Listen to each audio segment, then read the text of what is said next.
Chapter 159. The blood was warm, and when it flowed down the skin of her cheeks, there was a prickling feeling. After Su Qingjun spat out a mouthful of blood, her body seemed to suddenly lose the strength to support it, and her whole body went limp. Lu Chen frowned and called out to Su Qingjun. Seeing that she did not respond, her face seemed abnormally pale in the dim light. He no longer hesitated. One hand passed under Su Qingjun's neck to support her shoulders, and the other hand passed under her legs. Then, he used strength with both hands and directly carried Su Qingjun's body. He strode back to the Flying Goose Terrace. Just as he took 2 steps towards the cave residence, he looked down and saw that Su Qingjun's eyes were closed, as if she had lost consciousness. He immediately turned and ran to his straw hut, kicked the door open, and then placed Su Qingjun's body on the bed. A little candlelight was lit up in the middle of the night. The straw hut lit up. Lu Chen's expression was solemn. He glanced at the unconscious Su Qingjun, and first grabbed one of her arms to feel her pulse. Then, his expression suddenly changed.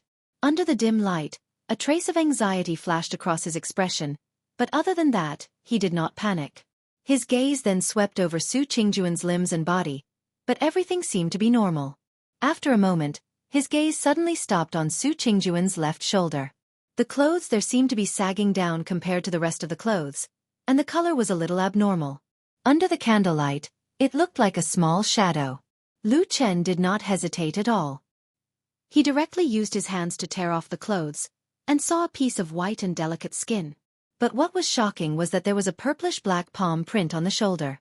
On the snow-like white skin, the black palm print was even more strange, and it faintly emitted a fishy smell. Lu Chen snorted coldly, and his eyes flashed twice. Suddenly, his right hand turned over, and a black short sword appeared in his palm. The incomparably sharp blade reflected a cold light under the candlelight. He raised his hand and waved the sword, and directly stabbed down. A sharp piercing sound suddenly sounded in that short moment, and the sudden cold wind caused the candlelight to sway, bringing with it a little chill. The next moment, the cold blade had directly pierced into Su Qingjun's shoulder. Su Qingjun's body suddenly trembled.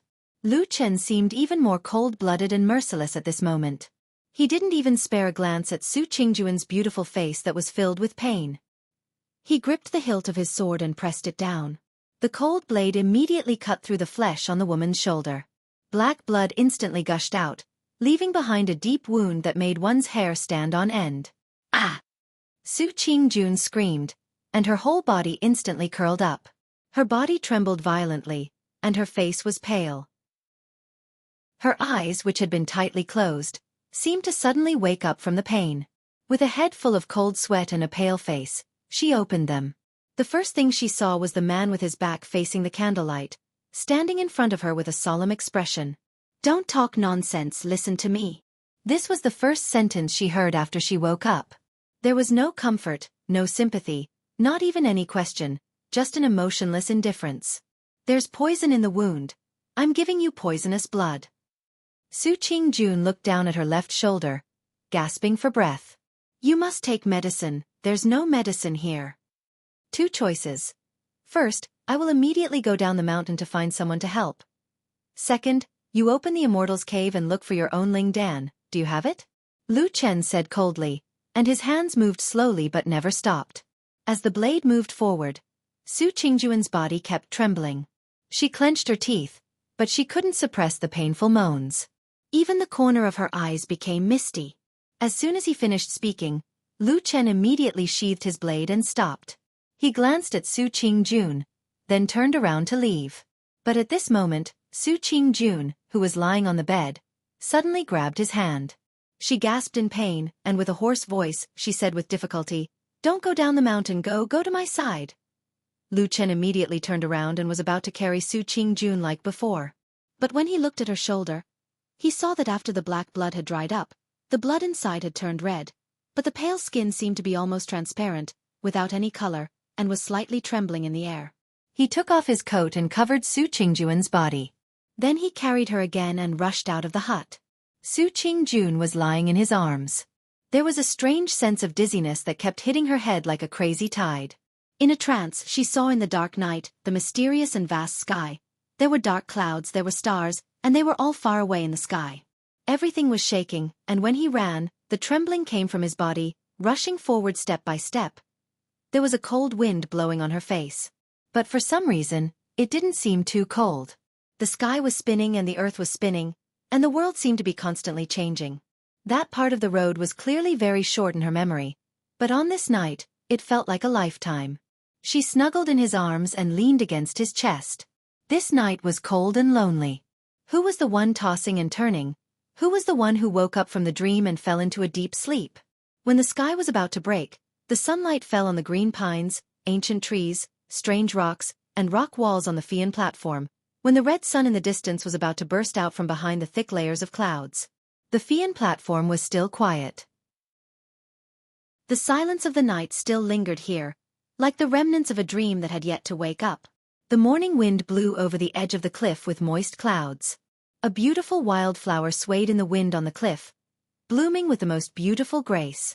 Lu Chen stood in the wind, looking at the wildflower. Then he looked into the distance, staring at the end of the sky. The round of the sun finally leaped up from the vast sea of clouds and rose into the sky. Tens of thousands of rays of golden light fell from the sky, turning the endless sea of clouds into a golden color. It was so bright that one couldn't look at it directly. The mountain wind blew, and his clothes fluttered. He didn't know how long he stood, but suddenly he heard the rumbling of a stone door in the distance. There were light footsteps, walking towards him. Lu Chen turned and saw Su Qingjun, wrapped tightly in a white fox cloak, walking over. Her face was still pale, but her complexion was much better. In the light of the morning, he could see that she didn't put on any makeup, so her hair was still a little messy, and the corners of her eyes showed some tiredness. She walked to Lu Chen's side and stood, also looking at the distant morning sun, but she didn't say anything. "You should rest more in the cave abode." Lu Chen looked at her and said. Su Qingjun smiled, her hand stretched out from under the cloak, and handed him a coat. It was the one from last night. Lu Chen took it. Su Qingjun quietly said, "There are bloodstains on the clothes." Lu Chen said, "It's okay, I'll wash it with water later." Su Qingjun quietly responded. There seemed to be a touch of shyness on her face. After hesitating, her cheeks slightly red, she quietly said, "I don't really know how to wash clothes." Lu Chen laughed, nodded and said, "It's okay, I know." Su Qingjun smiled, let out a long breath, and walked 2 steps towards the cliff. Lu Chen looked behind her, frowned and said, "Are you really okay?" Su Qingjun shook her head, smiled and said, "It's not a big deal. Last night, thanks to you treating my injuries in time, releasing the poisonous blood, and after taking the spirit pills I prepared, my injuries are more or less like this." As she said this, she seemed to think of something. A trace of mischievousness suddenly flashed across her face, and said, "Don't look down on Jean Dan Friar's recovery ability." Lu Chen smiled and nodded, said, "That's good." A gust of cold wind blew. Su Qingjun lightly coughed a few times, then said to Lu Chen, "What happened last night? Can you please keep it a secret?" Lu Chen said, "Sure, I'll pretend I didn't see anything." Su Qingjun looked at him deeply, said, "It's not just about my injuries." Lu Chen said, It's not just you who's injured." Su Qingjun hesitated, seemed to feel that she still had to say more clearly, and softly said, "And inside my cave abode. Also, I didn't enter that cave abode at all." Lu Chen said. Su Qingjun first smiled, then sighed, and said, "I owe you a big favor." Lu Chen said, "There's no hurry, there's plenty of time in the future, you can slowly return it." Su Qingjun was amused by him, and couldn't help but laugh, and said, "You're really an interesting person." Lu Chen smiled and then said, "Although you're a very powerful Jean Dan Friar right now, standing on the wind must not be too comfortable. Why don't we go to the spiritual field to take a look?" "Okay." Su Qingjun agreed. The two walked to the other side of the spiritual field. Along the way, Su Qingjun was always about half a step behind Lu Chen. There were a few times when she seemed to want to say something, but every time, she held back. When they walked to the edge of the spiritual field, Lu Chen pointed at the eagle fruit tree below, and said, "If there are eagle fruits that ripen today, can you eat them?" Su Qingjun was startled, as if she hadn't thought about this question. After a moment of hesitation, she said uncertainly, "I should be able to?" Lu Chen looked at her, a little speechless. Su Qingjun seemed a little embarrassed, and said, I'm not very familiar with things like spirit pills. Lu Chen shrugged and said, then eat them first. Since they're spirit fruits, even if they don't have much of an effect, there won't be any harm. Su Qingjun nodded, and after a moment, she suddenly opened her mouth to ask Lu Chen, Lu Chen, I have something to ask you. Oh, go ahead. Su Qingjun looked at him quietly, and even reached out to brush a strand of her hair, and then said, You're only a servant disciple, but when you saved me last night, your courage, decisiveness, and even the method to break my body and bleed for me were all very high level. She smiled, but there wasn't much of a smile in her eyes, and softly said, Who are you, Lu Chen? Chapter 160. The Flying Goose Terrace was quiet for a while, with a few mountain breezes blowing. Because Lu Chen did not speak, Su Qingjun also quietened down. She looked at him calmly, as if waiting for his answer with unusual patience. After a while, Lu Chen said, Can I not answer this question? Su Qingjun thought about it and said, You just helped me so much, I definitely can't force you. It's fine if you don't want to say it, but I really want to know. Lu Chen smiled, then turned and walked away, saying, Thank you for your understanding. Hey! Su Qingjun was stunned for a moment, then shouted at his back. You really don't want to say?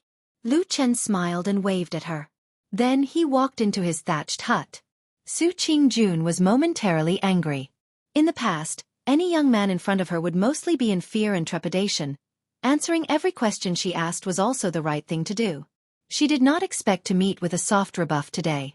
She glared at the straw hut, clenched her teeth, and angrily wrapped her cloak tighter around herself, then turned and strode away. However, after walking for a while, she suddenly stopped again, her brows slightly furrowed, as if she had forgotten something. After a while she turned back, walked to the door of the straw hut, and knocked on the door. Please come in. Lu Chen's voice came from inside. Su Qingjun opened the door and saw Lu Chen sitting on the edge of the bed, looking at her and saying, What's wrong? There's something. Su Qingjun said, The matter you mentioned to me before, I thought about it a few times and I think, still. For some reason, she seemed to be at a loss at the end, and her words were not very clear. Lu Chen looked strangely at Su Qingjun, asking, What is it? Su Qingjun was silent for a moment. It seemed that she had finally made up her mind. She said, During this period of time, you will help me stop the other members of the Su family. Lu Chen was slightly surprised. You've actually thought it through? Su Qingjun smiled bitterly. She said softly, First, I'm injured now. It's not good for me to meet people like this, and it's not good for others to know the truth. I need you to help me. Second, after last night I'm actually a little cold-hearted. I also feel that it's not good to take care of you like this. Lu Chen frowned and said, I haven't asked you, but what happened last night? Su Qingjun said indifferently, It's not a big deal. Sumo's group of 3 are used to being insolent in Kunwu City. They provoked someone and got into a conflict. After a big fight, they asked someone else to fight again. They said that person was only a very strong cultivator at the peak of the foundation building realm. Who would have thought that in the end, another person with strange Taoist techniques, Jean Dan Friar, would appear? Lu Chen was silent. After a moment he nodded and said, No wonder. Su Qingjun also seemed unwilling to talk about this topic. She looked up at Lu Chen and said, Can you help me with this matter? Lu Chen smiled. He met her gaze and said, You're only asking me to help you stop people because it's not good for you to meet people. I don't want to do this. Su Qingjun frowned and said, Why? If I help you with this matter, I'll offend many people in the Su family. Have you thought about it? Lu Chen said indifferently, I'm neither your relative nor friend, and I have no enmity with the other people in the Su family. Why should I provoke this kind of trouble? Su Qingjun was startled. She seemed to be surprised by Lu Chen's sudden coldness and outspokenness. She said, Didn't you? Lu Chen gently waved his hand and said, In fact, you still feel from the bottom of your heart that it's only right and proper for others to help you, don't you? Su Qingjun was silent for a long time. Then she lightly pursed her lips and said, I was wrong. Her complexion was a bit pale because of her injuries, but it also added a bit of a graceful beauty that made people feel sorry for her. However, Lu Chen seemed to turn a blind eye to this. He just calmly looked at her without saying a word. Su Qingjun raised her head and looked at him. She said, "I've thought about it. It's not good for me to show my current appearance to others. I do need your help this time. Are you willing to help me? If you need me to give you some compensation, we can discuss it." At this point, she seemed to be a little embarrassed and said with a hint of self-mockery, "Anyway, I just owed you a huge favor. I'll owe you a little more in the future. I'll just treat it as if I'll repay you slowly in the future." Lu Chen looked at her slightly pale but still beautiful face.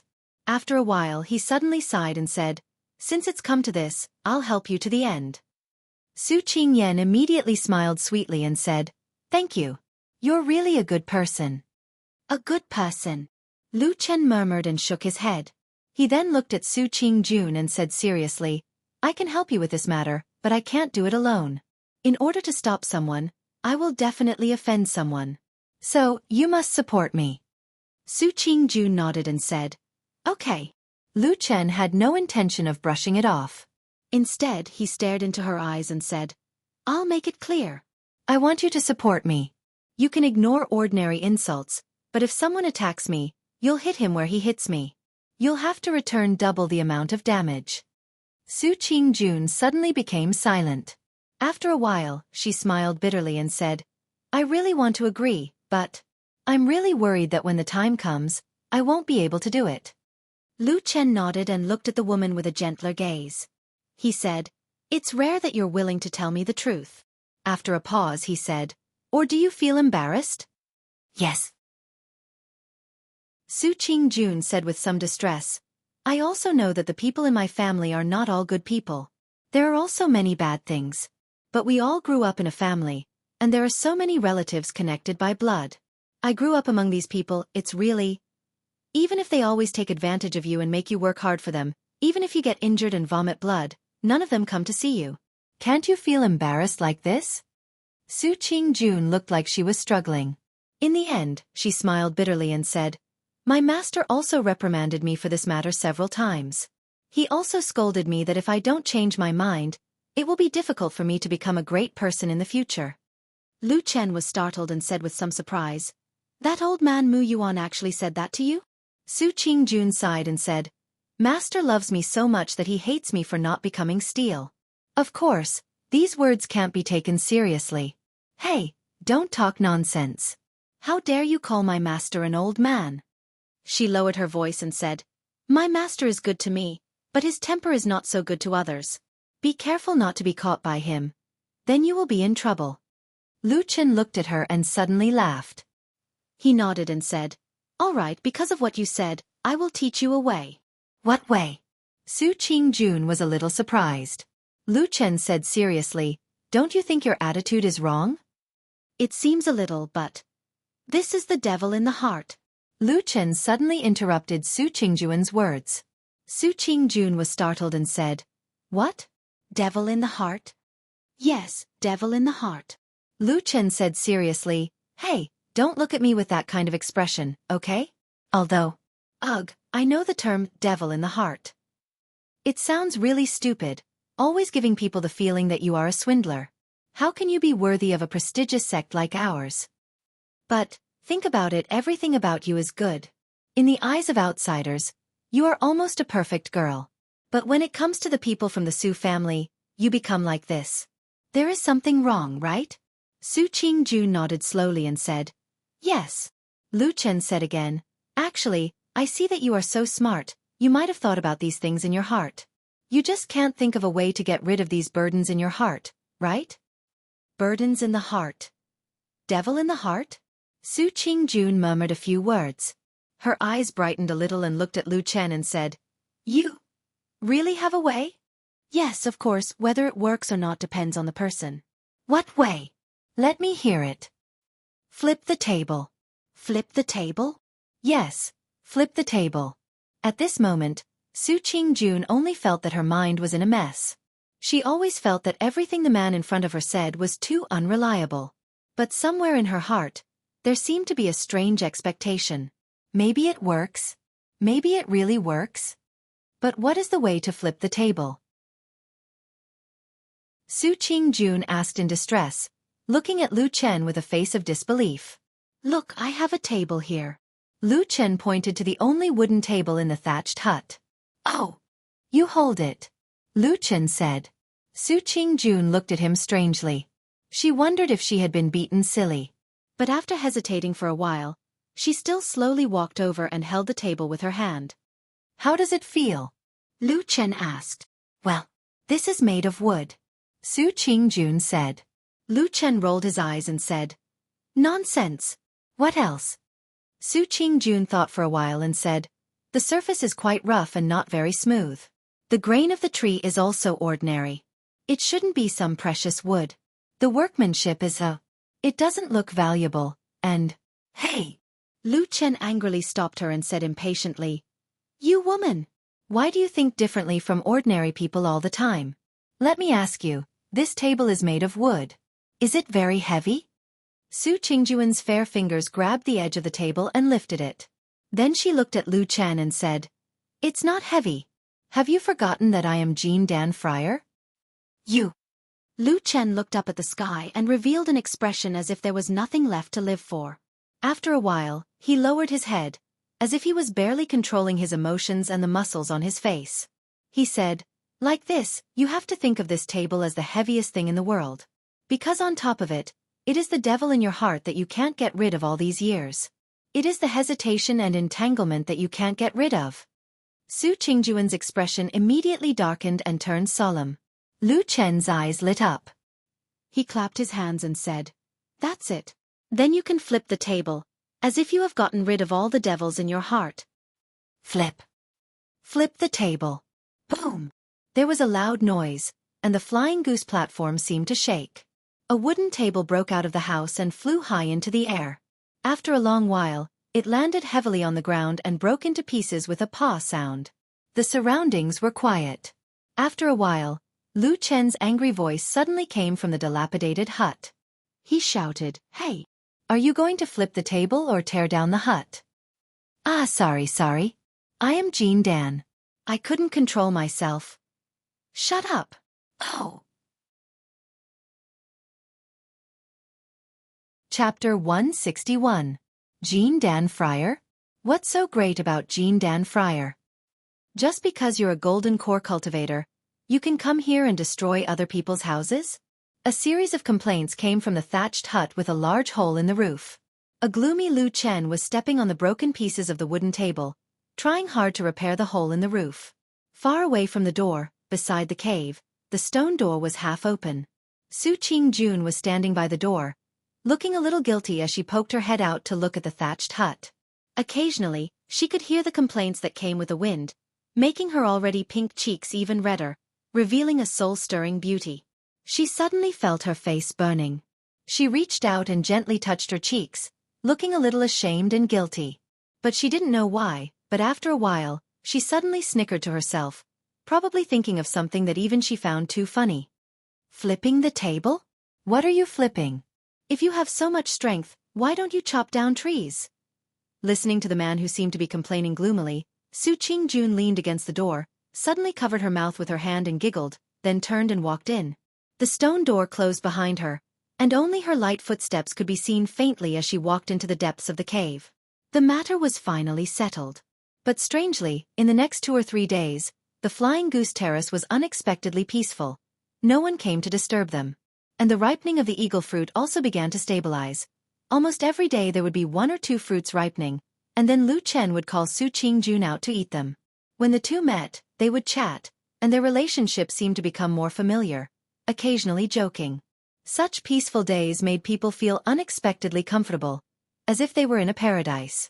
In the majestic Kunlun, in this vast world, the small Flying Goose Terrace seemed to be a small world for the two of them.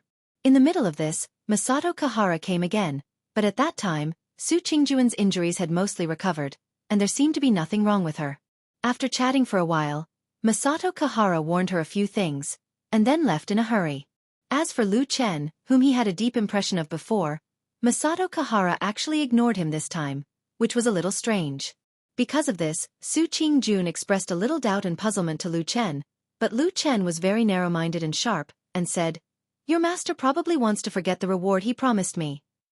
Su Qingjun was angry and amused at the same time, and only said that it was impossible. But when Lu Chen was about to argue with her, she floated away, and only said, "It's still early today, I'm going back to sleep, to practice.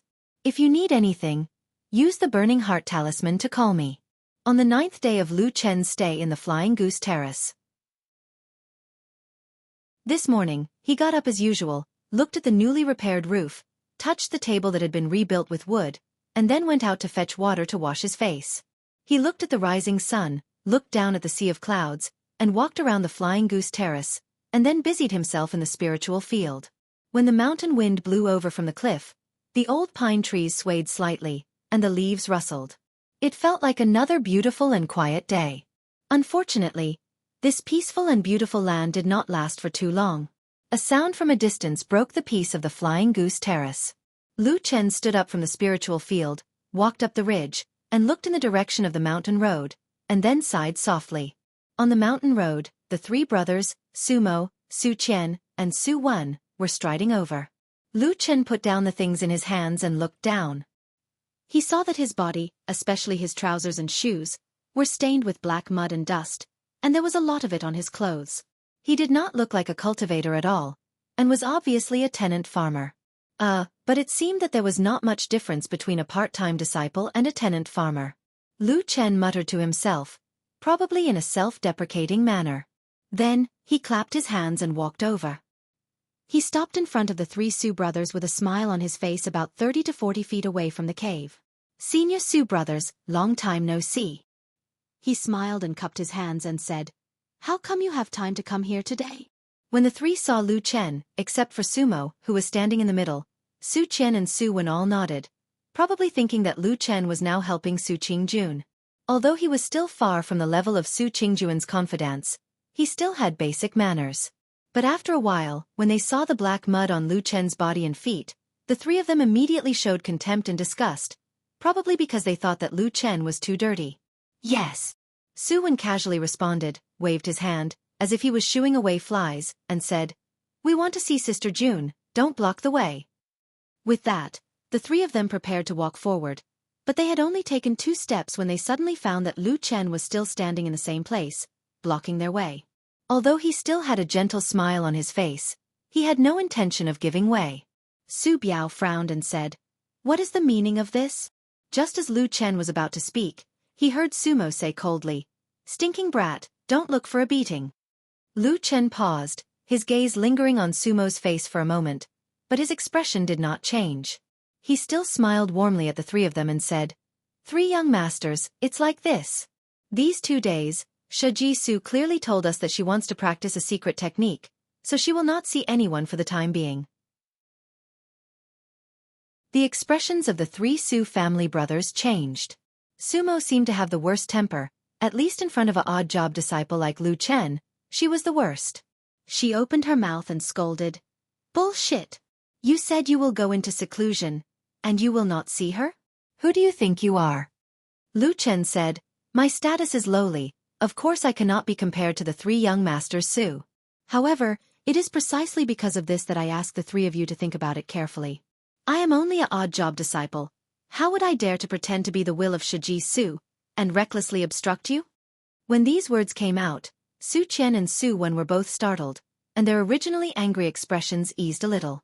Su Qian pulled the furious Sumo and said in a low voice, "What he said is somewhat reasonable.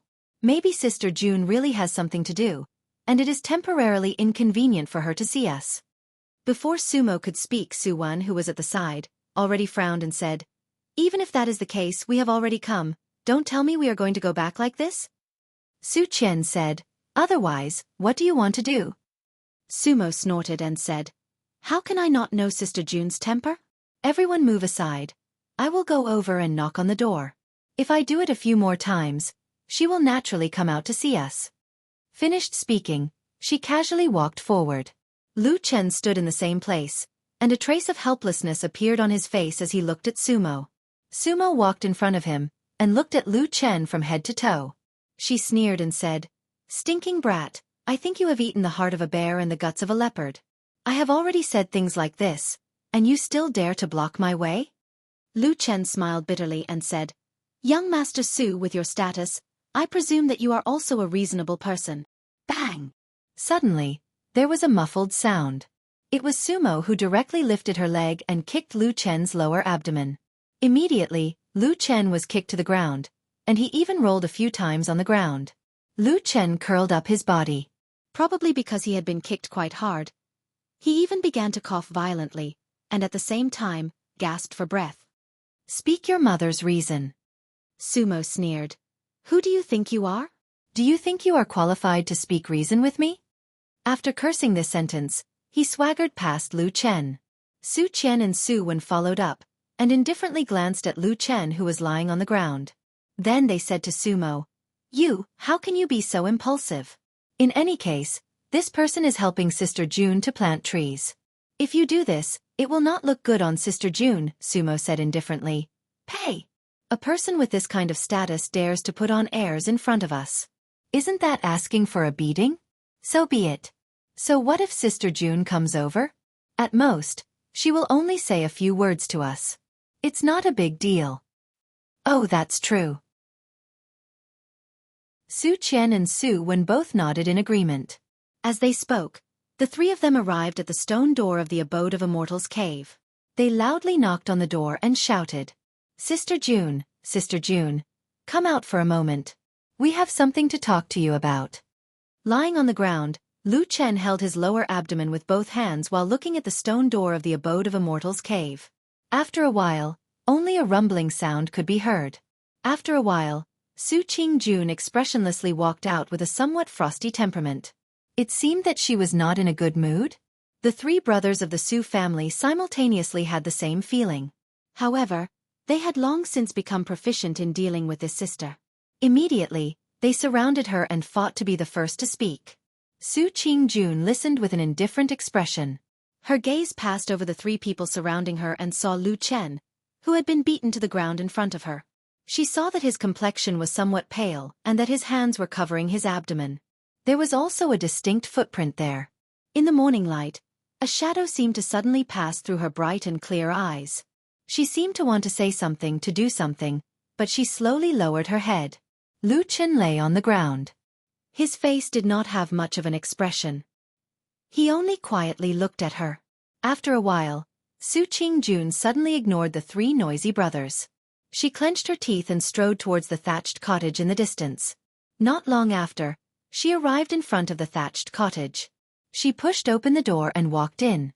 The three brothers of the Su family looked at each other in dismay. There was a puzzled expression on their faces.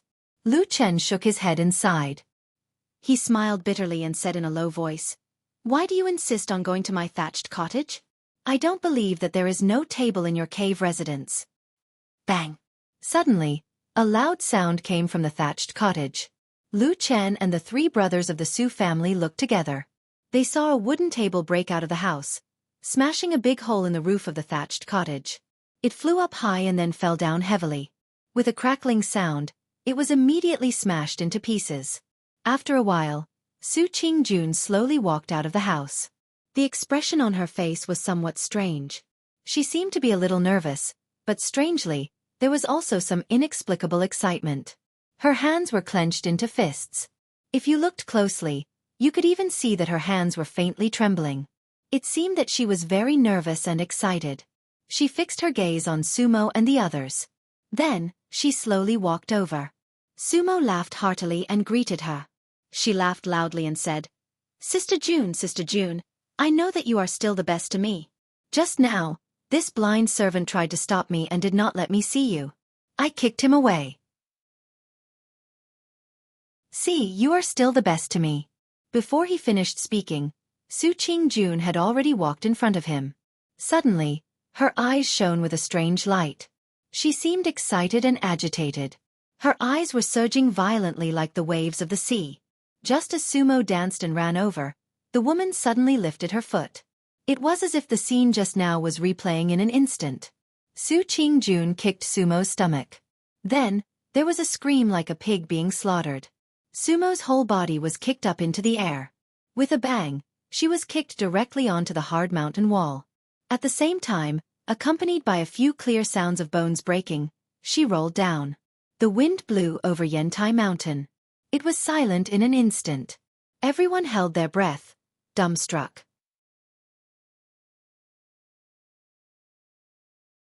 Chapter 162. Lu Chen laid on the ground and laid his body flat.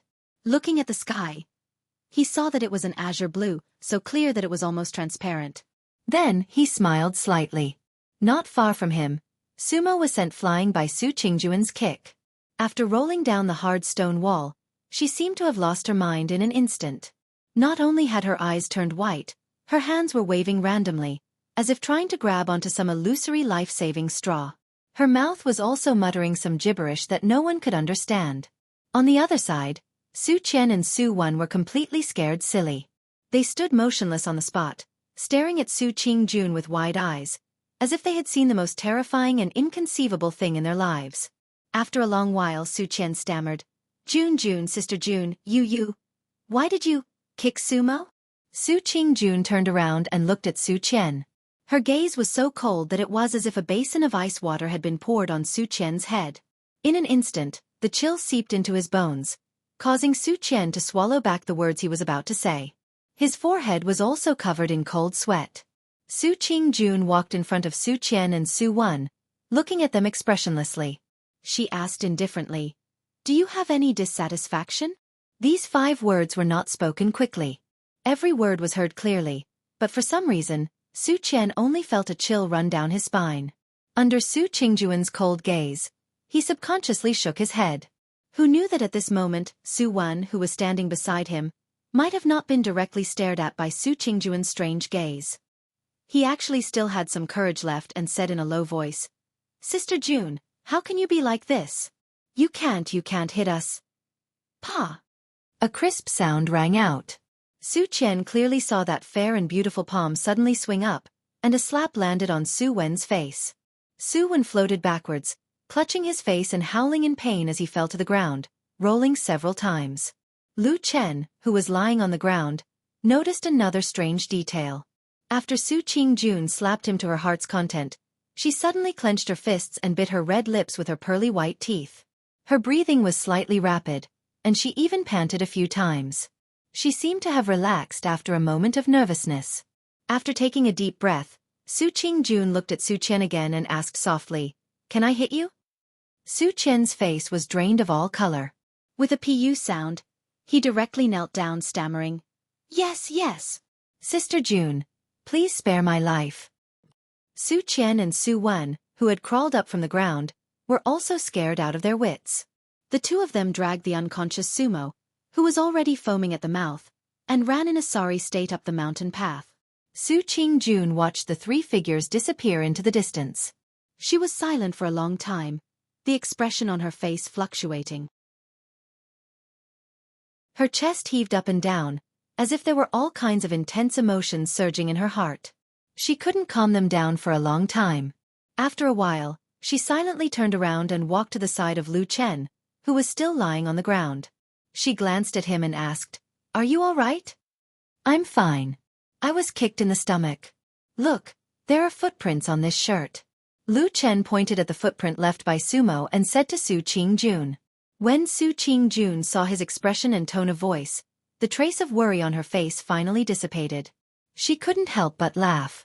However, she felt that it was somewhat inappropriate to look down on Lu Chen like this, so she simply squatted down. She placed her hands on her knees and propped her chin up. There was a somewhat strange smile on her face, as if she wanted to open her mouth to ask something, but was somewhat hesitant.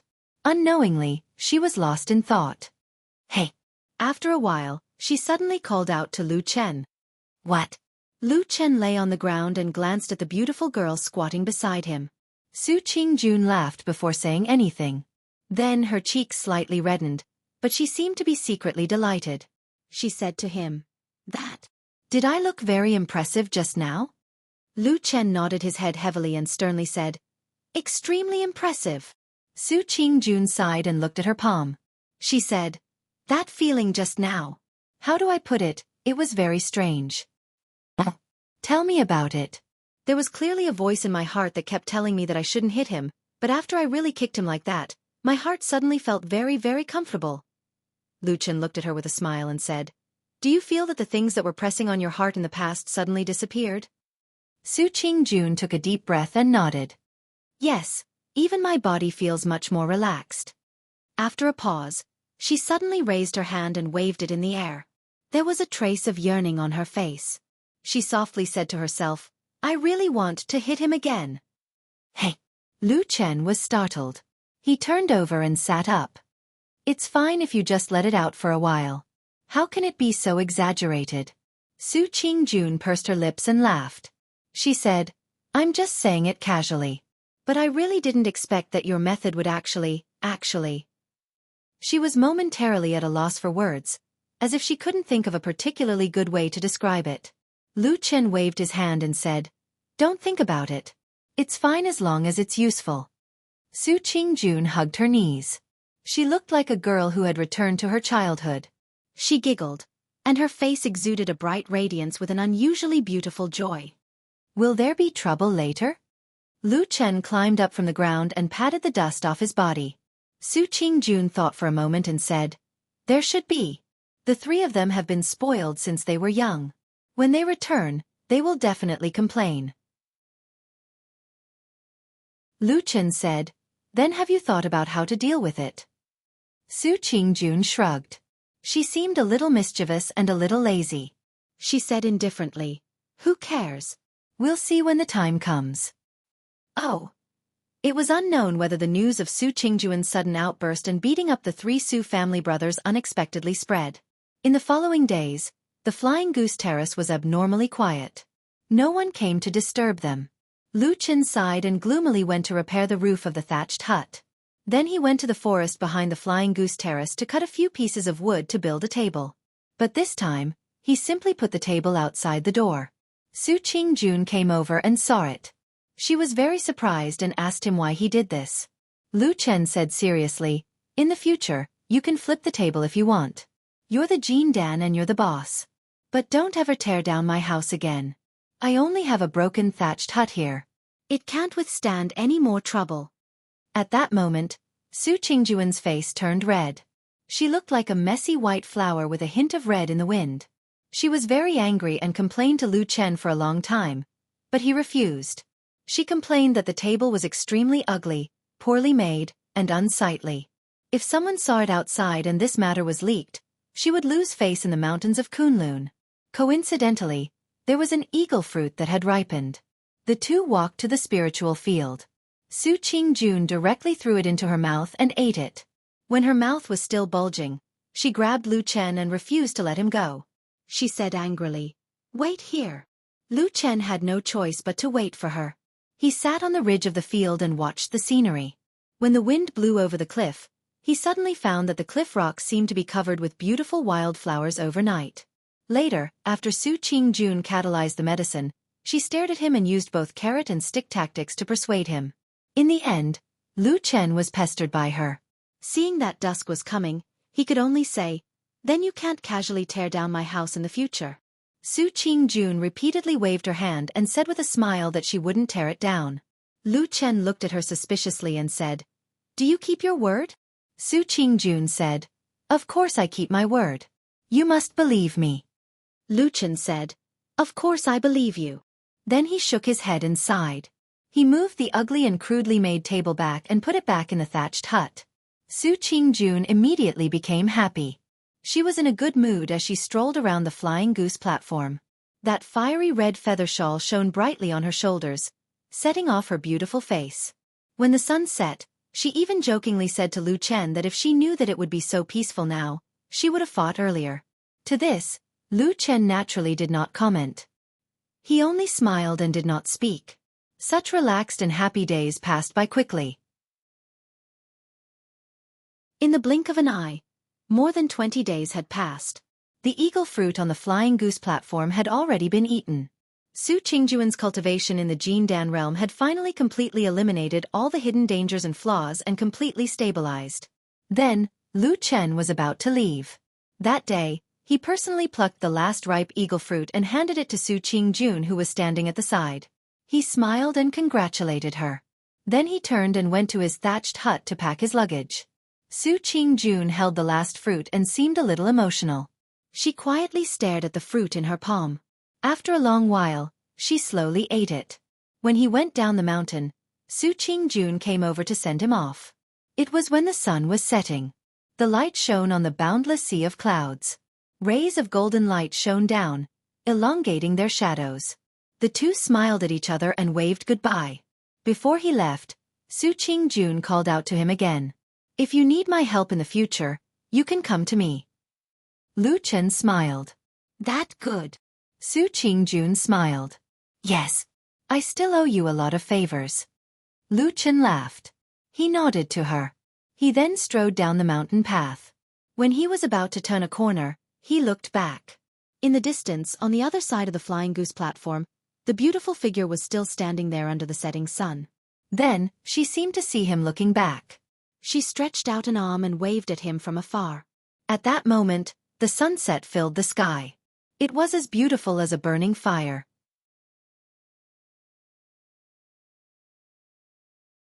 Chapter 163. The 30-Feet Peak of Kunlun Mountain. This was a mountain peak in the towering Kunlun mountain range. Its name was rather peculiar, but the mountain itself was not only 30 feet high. The mountain that was only 30 feet high was called a mound. There were several explanations for the origin of this mountain's name, but the most well-known one was that there was a clear spring at the top of the mountain. The water vapor was rising, and whenever the sun shone down, a 30-feet rainbow would appear on the mountain peak. This was why the mountain was named 30 feet. In the middle of the 30-feet peak, there was a spiritual cave. The cave door was tightly shut, and a layer of fallen leaves had fallen at the door. Dust was everywhere, and it seemed that it had been closed for a long time. However, on this day, there were many people standing near and far outside the cave. Among them, there were two women, one old and one young. They were Jean Dan Fryer, Melaleuca japonica, and Xiaofan. At the same time, from the 30-feet peak, a strange whistling sound could be heard from time to time. It was like the roar of a dragon, or the howl of a hurricane. It was as if there was a mysterious principle that resonated with the heavens and the earth, resonating with the mountains and rivers. It made people feel as if there was a giant beast that was about to awaken from its slumber. An inexplicable but incomparably abundant power seemed to be contained in this mountain. Like a butterfly that was about to break out of its cocoon, it slowly flapped its wings and whistled. Xiaofan's face was full of worry. Her eyes stared unblinkingly at the tightly shut stone door of the cave. Her hand tightly grasped Melaleuca japonica's hand, and she seemed to be so nervous that it was difficult for her to even breathe. As for Melaleuca japonica, although her expression was relatively calm, there was a trace of hidden anxiety in her eyes. Like this, they waited outside the cave for a full 2 hours. However, there was no further change in the cave.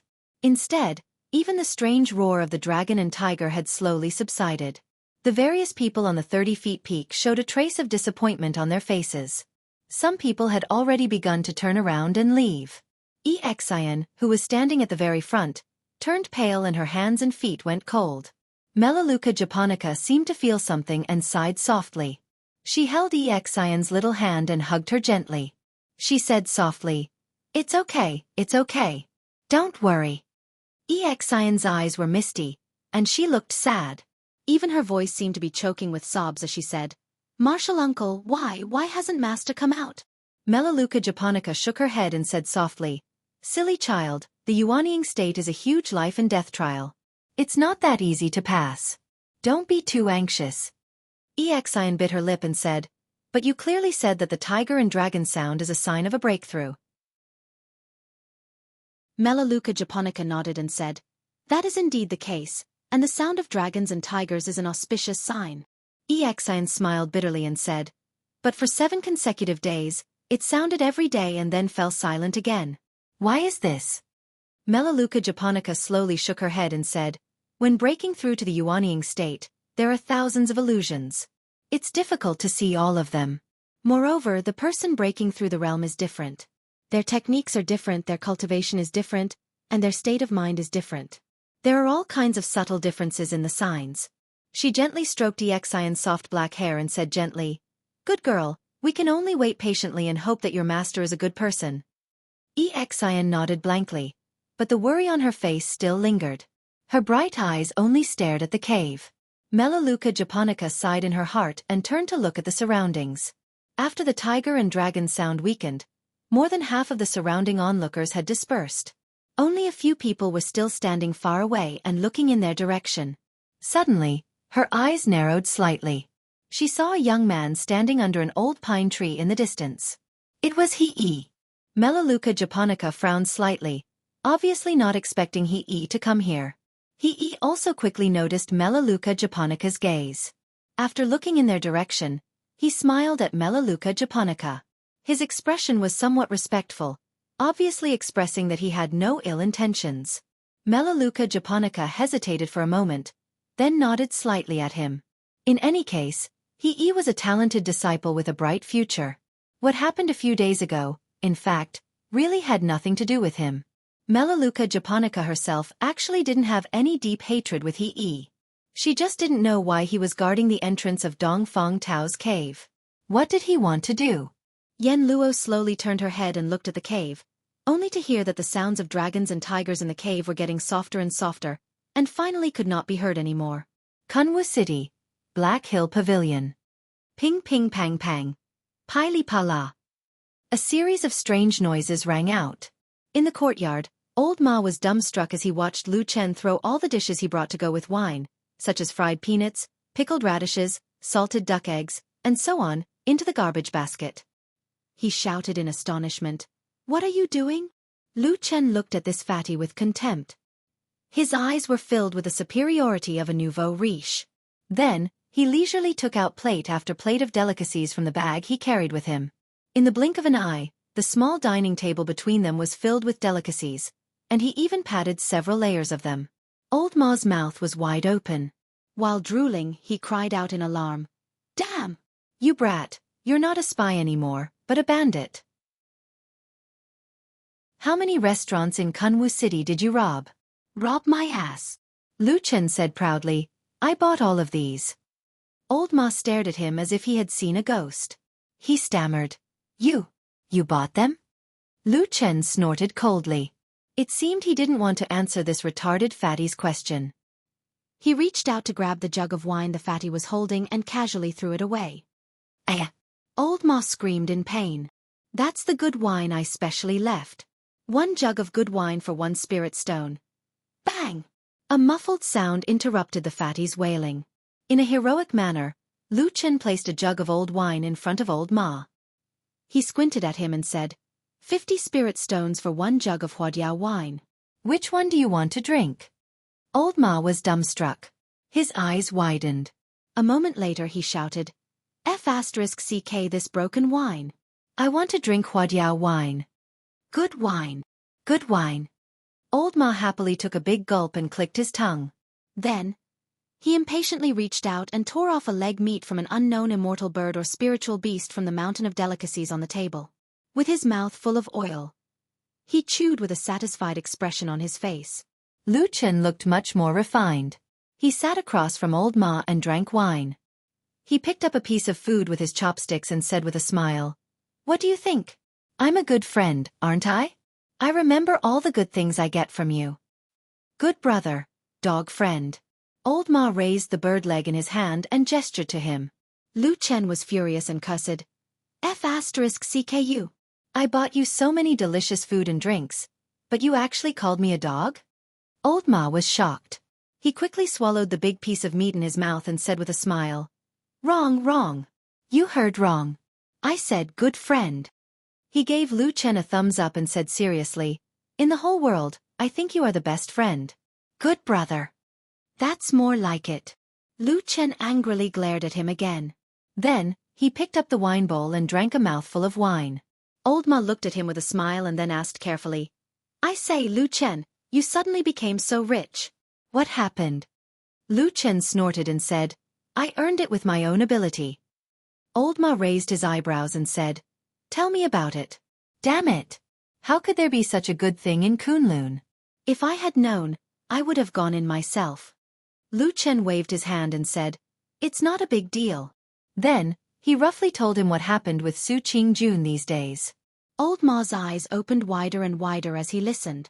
The way he looked at Lu Chen also became more and more strange. In the end, when Lu Chen finished, Old Ma frowned and said, "I say, why do I feel that your money is a bit like you are living off a woman?" Bull *T.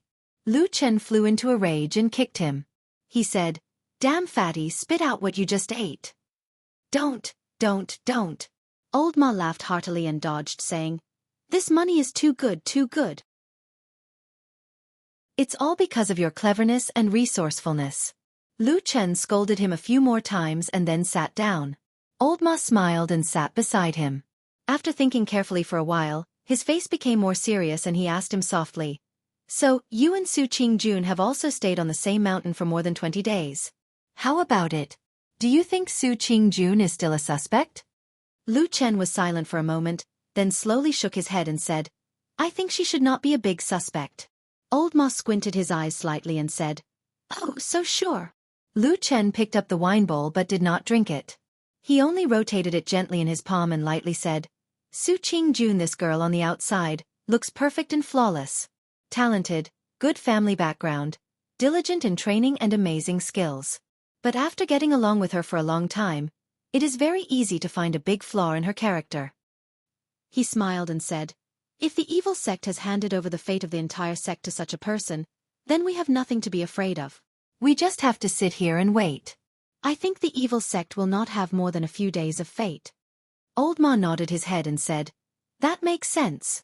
Lu Chen stared at the bowl of wine in his hand. He watched the transparent and slightly yellow wine gently swaying. After a while he suddenly said, "Old Ma, do you think I am a cruel person?" Old Ma was stunned for a moment. He frowned and said, "Everything is fine, why do you say that?" Lu Chen's lips twitched slightly, his eyes lowered and glimmered. After a while he said, "When I discovered Su Qingjuan's weakness in that moment, I suddenly discovered that I had already thought of 7 or 8 ways. I can coerce her friends and relatives, I can assassinate her, I can even force her to go crazy." The courtyard was so quiet that even the sound of a pin dropping on the ground could be heard. He slowly raised his head and looked at Old Ma. He quietly said, "All of these things I have not thought about it in detail. But like instinct in that instant, I had the thought of harming someone." Chapter 164. Old Ma also became silent, looked at Lu Chen for a while, took the jar of wine and poured himself a full bowl. "Come, have a sip." He gently raised the bowl in front of him. Lu Chen nodded, picked up the bowl in his hand and clinked it with him. "I think both of us are not good people." Old Ma smiled, then said, "Your hands are stained with a lot of blood. I have also killed people. But what can we do? You and I are both walking this path. Can we still turn back?" Lu Chen made a sound of "N" and did not speak. Old Ma drank another mouthful of wine, then lightly said, "As for being cruel or not, it is actually meaningless. Could it be that after you stop being cruel, others will not kill you? Those evil sect remnants who have been wanting to grind your bones and scatter your ashes for the past 10 years will let you go?" Lu Chen smiled and said, "You are too good at comforting people." Old Ma also laughed, then looked at Lu Chen meaningfully and said, "I feel that you seem a little strange." "And what do you mean?" Old Ma said, "You never asked this question in the past. Killing is killing. You don't even blink. That's the original you. But I found that ever since you went up to Kunlun Mountain, there seems to be something strange about you." He leaned his fat body forward, lowered his voice, a glimmer of light flashed in his eyes, looked at Lu Chen with a smile that was not a smile and said, "Why, found your conscience? Want to be a good person?" Lu Chen's eyes slightly narrowed. After a moment he suddenly laughed and scolded, "Damn good person, your father, specialize in killing good people." Saying that, he turned his hand and directly smashed the wine bowl towards Old Ma's head. Old Ma laughed, retracted his head, then smiled and waved his hand, said, "Don't think of touching me, I am not a good person. We have done that kind of thing all our lives. Don't let your imagination run wild, don't you think?" Lu Chen laughed, then looked up at the sky. Above the square courtyard, there was a small square of blue sky, as if it was the whole world in his eyes. So, he laughed even more happily, even to the point of coughing in the end, closing his eyes. "By the way, there is one more thing I want to tell you," Old Ma said carelessly. Lu Chen nodded and said, "And what is it?" "I received some news that recently, Someone in the city seems to be secretly searching for cinnabar. Lu Chen's hand paused for a moment. He glanced at old Ma and asked calmly, "Who is it?" "I still don't know. It is said that the person who did this is also very careful. He often changes his appearance so that others can't recognize him. In addition, there are so many shops in Kunwu City and so many cultivators come and go, so it is very difficult to find him." Lu Chen frowned and said, "Then how did you know?" Old Ma smiled and said, "Recently, people in several big shops have been asked about these things. In addition to inquiring about the quantity of cinnabar sold, those people also asked about the identity and origin of the people who bought large quantities of cinnabar." Lu Chen slightly raised his eyebrows and said in a deep voice, "Would those shops casually tell others about this?" "Of course not, ordinary people," Old Ma said. "However, when the shopkeepers of a few shops spread the news, they revealed that they should have seen the tokens of the Kunlun party. You know, in Kunwu City, no one dares to not give face to the Kunlun party." Lu Chen frowned and said, "The Kunlun party?" Old Ma said indifferently, "I think it's most likely because some evildoer of the devil cult went too far on the mountain some time ago and attracted the attention of famous sections." Lu Chen smiled and said, "Can they find you?" Old Ma took a sip of wine from his bowl and said, "They can't." Lu Chen looked at him and said, "How can you be so sure? Kunwu City is the territory of the Kunlun party. Nothing can be hidden from them here." Old Ma sneered and said, "You're right, but I didn't buy cinnabar in Kunwu City. You can't catch me, can you?" Lu Chen was stunned for a moment. A moment later, his eyes revealed a trace of understanding and he said, "You? Could it be that you went out of town to buy it?" Old Ma sighed and said, "People like me who do dirty work, besides cleaning up after you people all day, always have to think of ways to live longer." Lu Chen couldn't help laughing. He reached out and patted Old Ma's shoulder and said, "Come on, I know you're the best in this business. Otherwise, I wouldn't feel at ease putting my life in your hands. Get lost." Old Ma reprimanded him without any trace of politeness. "Can you find out who did this?" Lu Chen asked Old Ma. Old Ma frowned and said, "Is it necessary? In any case, it's definitely someone from the Kunlun party." Lu Chen said, "In any case, I still want to know who's secretly dealing with us. Even if it's to make myself more confident, we might have a chance to meet again in the future on Mount Kunlun." Old Ma narrowed his eyes and said with a faint smile, "What do you want to do when we meet?" "Nothing. What else can I do?" Lu Chen spread his hands, looking harmless to both humans and animals. Old Ma clicked his tongue and immediately nodded. "Fine, I'll go check, but it won't be that fast. We still have to be cautious about these things." "I know, there's no hurry." After coming out of the Black Hill Pavilion and leaving the secluded alley, he walked 2 more streets before his eyes suddenly became lively. There were many shops on both sides of the long street and cultivators coming and going were like carps crossing the river. At a glance, it seemed like people from all over the world could be seen. Lu Chen quietly walked on the lively street. The people around him passed by one. The noise, laughter, curses, and all the other lively sounds seemed to be automatically separated from him by a small distance. It was difficult to get close, and they were isolated from each other. It was as if he was always standing outside of this hustle and bustle. Even if he was actually in it, he could not really integrate into it. He walked slowly, and there was always a sense of loneliness that followed him like a shadow. This feeling was not good. Most of the time, it would always make people depressed. Even people who had long been used to it would not like it. Until he suddenly saw a familiar figure in front of him. For some reason, he suddenly wanted to chat with someone, so he smiled and caught up to her, calling out, "Eclipse." The woman in front of him was startled and looked back. After seeing that it was Lu Chen, she breathed a sigh of relief, and a smile appeared on her originally somewhat worried face. She said, "Brother Lu, it's you." Lu Chen said with a smile, "How come you're here?" Eclipse said, "Something happened at home, so I came back for a while. I'm on my way back to the mountain now." "Brother Lu, what about you? Seeing that you actually have time to come to Kunwu City today, could it be that you've already finished your business on Sister Sue's side?"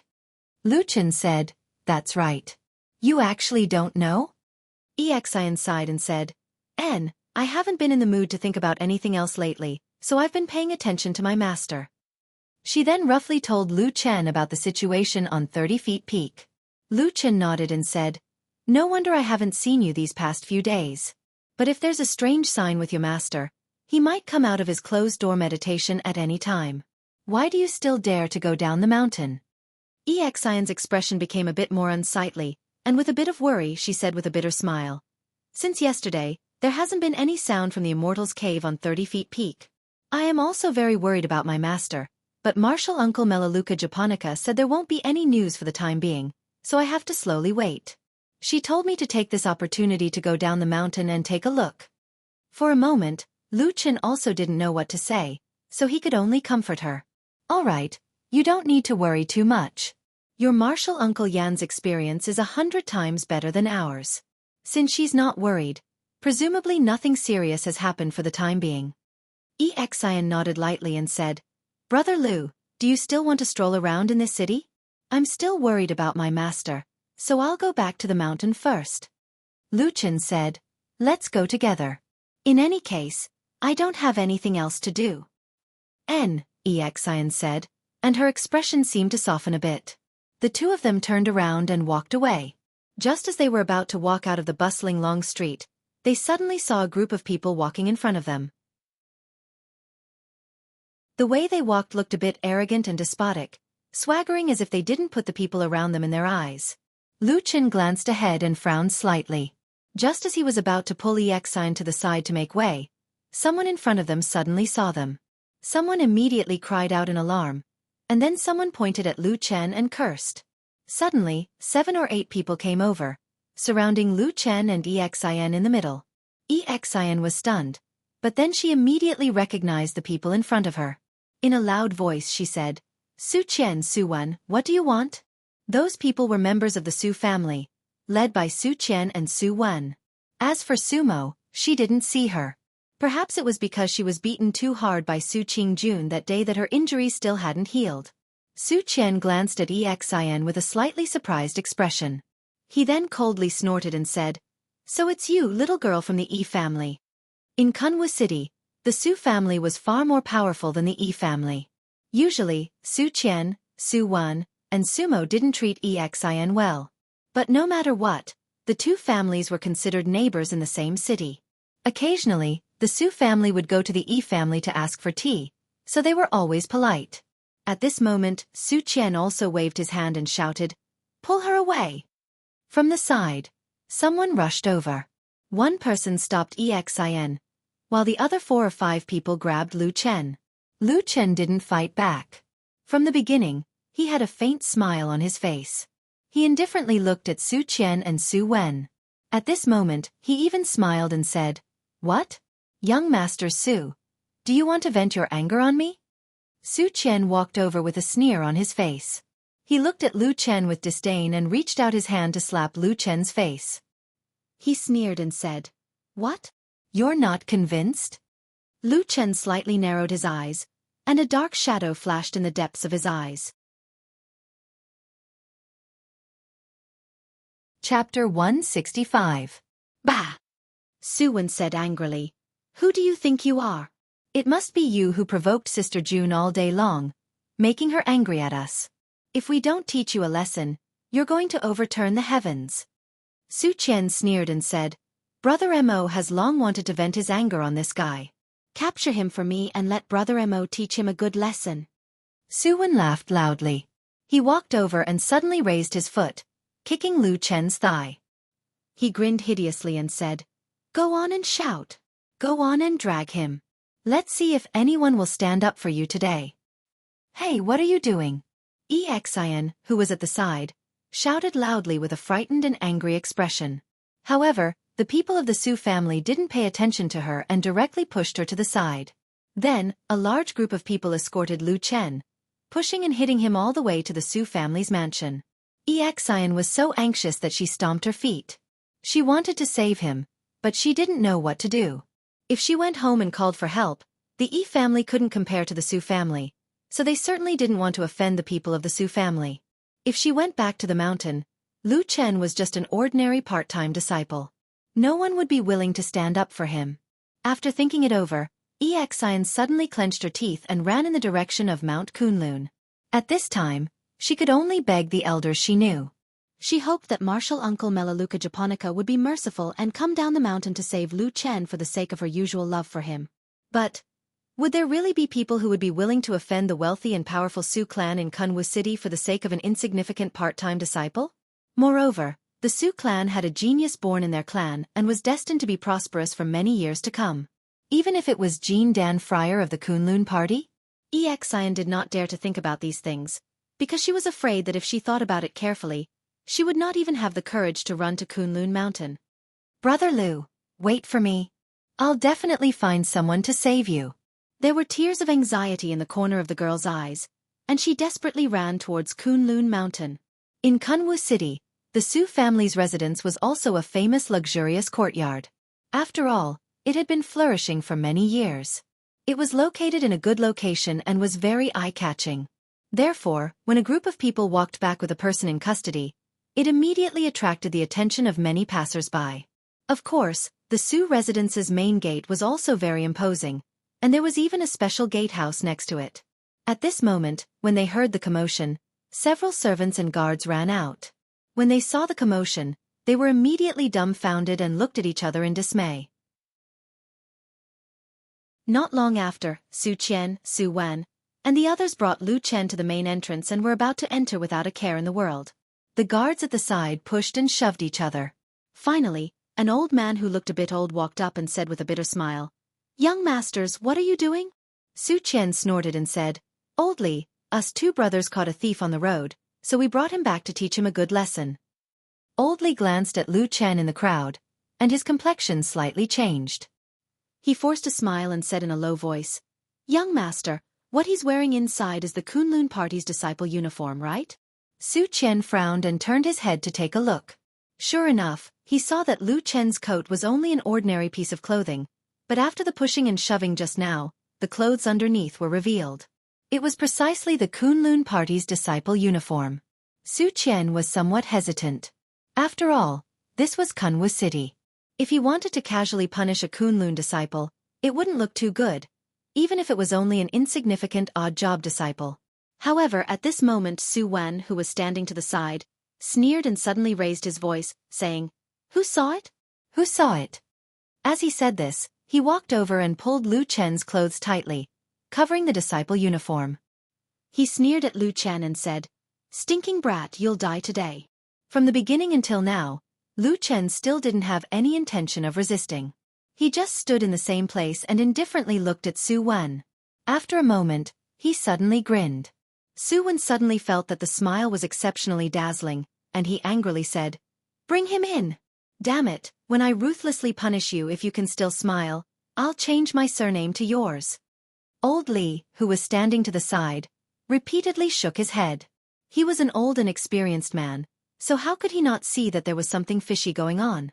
However, he also knew that these young masters of his family were used to being domineering, and they weren't people he could persuade. Thus, the group of people just passed by and casually entered the Su residence. The people in the gatehouse could do nothing about it. Old Li frowned and sighed. Oh no, something bad is going to happen." Someone from the side came over and asked in a low voice, "Uncle Li, what should we do now?" Before Old Li could speak, another servant said, "Old master is out and not at home. How about I go and report to madam?" "Shut up," Old Li said unhappily. "These two young masters and young master Sumo, madam usually spoils them the most. If you go over and say something bad, do you believe that the three young masters will come over and break your legs before chasing you out of the house?" That servant immediately became silent out of fear, and the people at the side were also at a loss. Someone said, "Then we don't care." Old Li let out a long sigh and stamped his feet, saying, "Forget it, we are just servants anyway, how can we care so much?" All the servants nodded in agreement, but when they looked at the back of the group of people in the depths of the Su residence, their eyes revealed a bit of sympathy. On this day, Kunlun Mountain was sunny, and there were many disciples going up and down the mountain. Most of them had a relaxed expression, so when a young girl hurriedly rushed up the mountain path and ran forward with all her might, it was especially eye-catching. Many people saw the figure of Xian rushing over, and most of them took the initiative to make a path for her. Occasionally, there were people who knew her and would ask a question, but Xian often did not have the time to answer, and only ran forward with an anxious face. Many people looked at her back and discussed.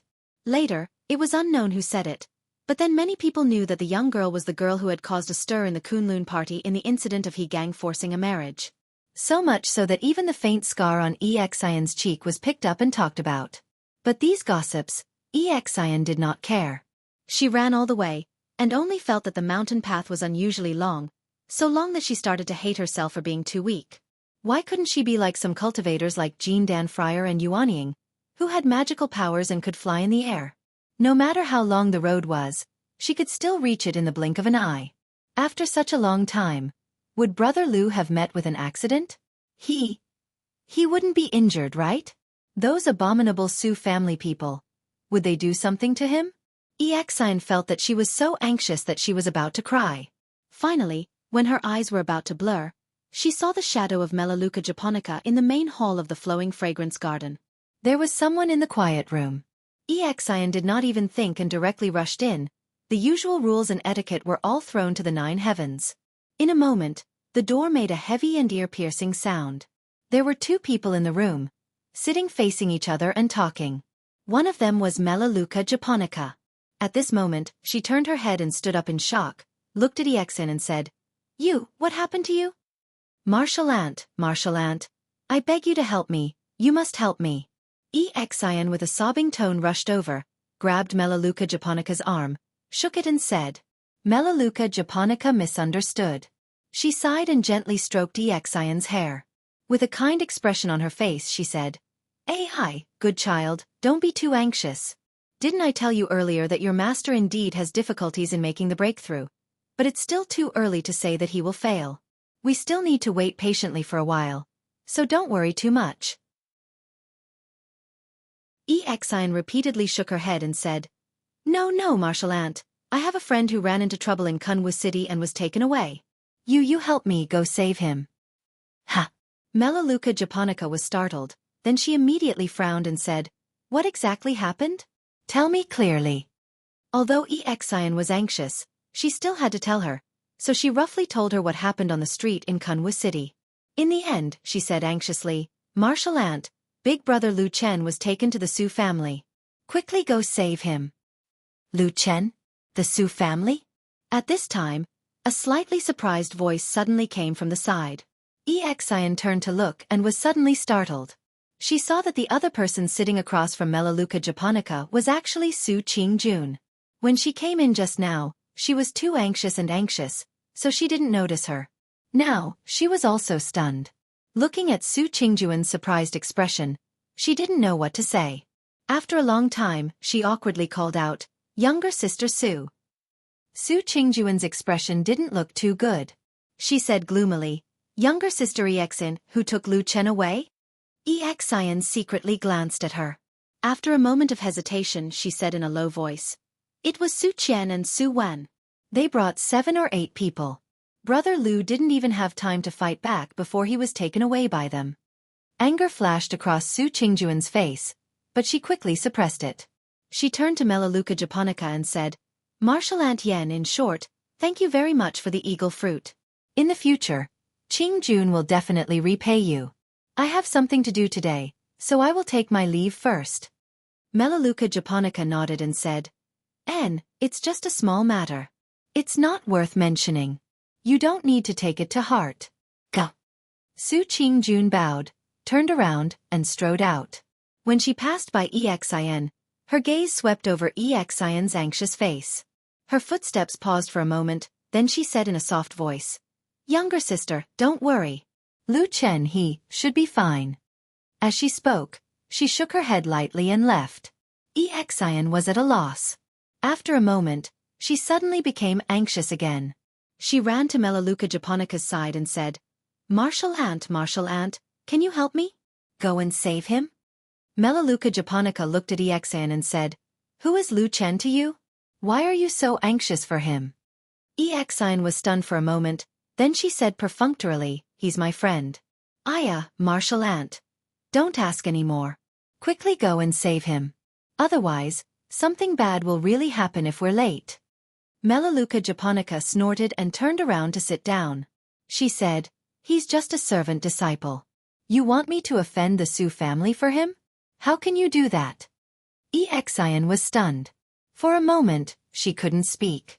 However, at the corner of her eyes, there were a few sparkling tears. Chapter 166. All of you must die. He had even imagined that one day, when his big brother achieved success and fame and achieved the great undertaking of enlightened yuanying, he would marry Su Qingjun, who was also known as a genius.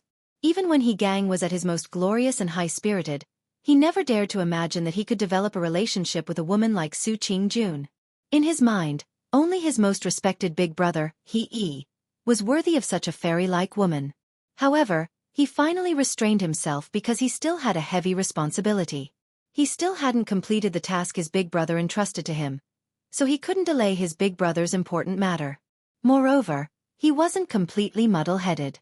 He knew that if he acted impulsively and foolishly at this moment, in front of everyone in Kunwa City, not only would he have nowhere to escape, he would also implicate his big brother. Xian was extremely anxious. She suddenly ran into the distance, probably to ask for reinforcements. He Gang stared at the woman's back for a while and suddenly hesitated. But very quickly, he discovered that his hatred for Lu Chen had unexpectedly surpassed that of Xian. He finally had an answer to the matter that he couldn't understand no matter how hard he thought. When he saw how close Xian and Lu Chen were, a raging fire burned in his heart, burning his heart and organs. Even his eyes turned red. It was at this time that he suddenly saw a familiar figure on the bustling street. It was Xian. When the time came, he would definitely treat this sister-in-law with special respect. He would sincerely instruct his big brother and sister-in-law to achieve supreme glory and become great figures whose names could shake the world. Could it be that they already had a secret affair since they were in the land of chaos? A talented man and a beautiful woman, who wouldn't be envious of them? He had no love for Xian now, only bone-deep hatred. I can't harm my big brother. This was the greatest strength He Gang could muster to suppress all the violent emotions in his heart. He fiercely glared at the young girl who seemed to have a lot on her mind, and was about to leave. He Gang wasn't an idiot with a one-track mind, so he was naturally grateful. Without this big brother's care, he felt that he wouldn't be able to walk in front of people. He was afraid that even if he died and rotted on the side of the road, no one would be willing to look at him again. Big brother's business was his business. It was a big deal. If it was possible, even if there was only a glimmer of hope, He Gang did not want to disappoint his elder brother. In other words, He Yi had privately given him a token of the Kunlun party. Intimidated by the prestige of the Kunlun party in this place, He Gang was able to get some information from those big shops and had a few suspected useful clues. However, after he and He Yi secretly investigated and verified these things, they all proved to be useless. Unfortunately, this matter still didn't have a good ending. On this day, when he came out of that big shop empty-handed, his mood was still somewhat gloomy. Just before he went to the land of chaos, he was still a person with a bright future ahead of him. He was a young talent that many people in the Kunlun party thought highly of. Not to mention, he still had a big brother who many elders in the sect thought highly of and even had hopes of becoming a yuanying immortal in the future. All of a sudden, He Gang felt as if he was suddenly enlightened. It was as if ice and snow had been poured on his head. His entire body suddenly felt cold from head to toe. In that instant, he seemed to understand everything. He stared fixedly at the man beside Xian, his mind churning. Then, he finally remembered that he seemed to have seen this person before in the land of chaos. In the midst of all this, he accidentally bumped into a silent fat man standing in the crowd. However, both he and the fat man seemed to be absent-minded and didn't pay attention to it. Therefore, when He Gang squeezed his way forward, he didn't notice that the fat man in the crowd had a very deep look of worry in his eyes. He was staring fixedly at Lu Chen, who had been captured by the Su family. However, everything, all the things that he had dreamed of, seemed to suddenly shatter before his eyes. At that moment, He Gang felt his mind go blank, but it also felt like the raging waves of the sea, lightning flashing and thunder rumbling. He felt as if he had faintly thought of something extremely important, but he just couldn't grasp it. What did this mean? However, according to the two useless young masters of the Su family, It seemed that Su Qingjun really did beat up her own brothers for this man. Could it be that the fairy-like perfect woman actually had an affair with this man? Sure enough, that Lu Chen wasn't a good person. If it wasn't for him leading the way, without his guidance, who would go to the dangerous Black Armor Mountain? Who would encounter such a terrifying pack of black jackals? He stood in the crowd and secretly watched the development of the matter. Then, he quickly figured out the gist of what had happened. It was that guide. It was that damn guide who led them to the Black Armor Mountain to find the Dusk Fog Flower, but in the end caused them to be besieged by the terrifying pack of black jackals. However, everything was shattered after that trip to the Land of Chaos, after that nightmarish journey to the Black Armor Mountain. However, at this moment, suddenly, a man walked out from the crowd on the long street and greeted Xian. This immediately attracted He Gang's attention. Following that, the seemingly close relationship between him and Xian also made He Gang's heart burn. He Gang was such a person. For a moment, He Gang's heart surged with an impulse to rush over and grab that woman. He wanted to stab her several times, cut her face, and then interrogate her while dripping with blood. Why did she do this to me? It's him, everything is because of him. Such a voice was like the howling of an evil spirit roaring in He Gang's ears, occupying all his thoughts. At this moment, he simply wouldn't think about the other facts that he had deliberately ignored. The moment he saw Xian, He Gang's body suddenly trembled. At that moment, it was hard to describe his feelings. In fact, looking back on the past, he really couldn't say how deeply he loved this woman.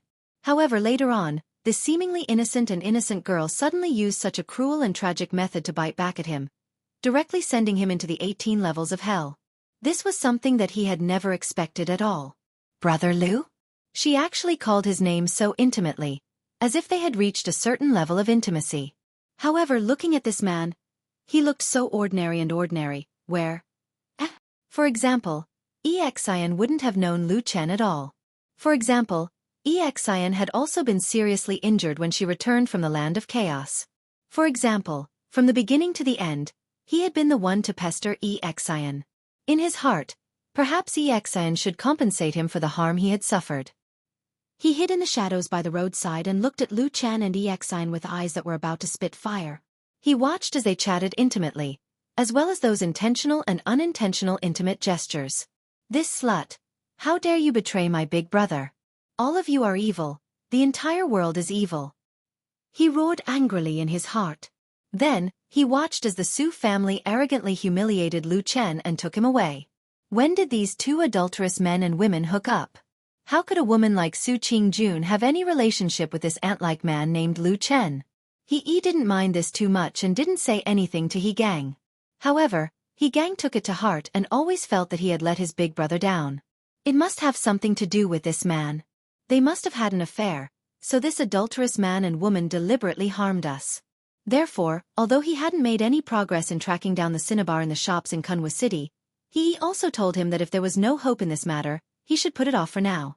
There was no harm in thinking of other methods while he was on Mount Kunlun. However, He Gang still held on to a sliver of hope and secretly continued to inquire and investigate. It couldn't be said that love turned into hate. He Gang's pupils suddenly shrank as if he had been struck by lightning. For the bustling Kunwa City, this day was probably just an ordinary day, but for many people, it was perhaps even more lively than usual. However, this matter was still very difficult to deal with. First, there were too many shops in the city and cinnabar wasn't considered a particularly precious spiritual material, so many shops sold it. Second, he was investigating the identity of the buyer, which was actually quite embarrassing. Shops with small buyers wouldn't pay attention to it at all, but shops with big buyers would keep a close eye on it and wouldn't easily reveal it. During this period of time, for the sake of the task his big brother, he had been secretly wandering among the shops of various sizes in Kunwa City to inquire about the spiritual material cinnabar. At that moment, He Gang wished he could tear Lu Chen into 1,000 pieces. Staring at the two people, He Gang was burning with rage. He let out a silent roar and was about to pounce on these adulterous men and women. But right at this moment, a group of people suddenly rushed out from the other side and surrounded Lu Chen and Xian. This bastard named Lu Chen unexpectedly had a relationship with Su Qingjun, who was famous in the Kunlun party and was almost synonymous with perfection and fairy.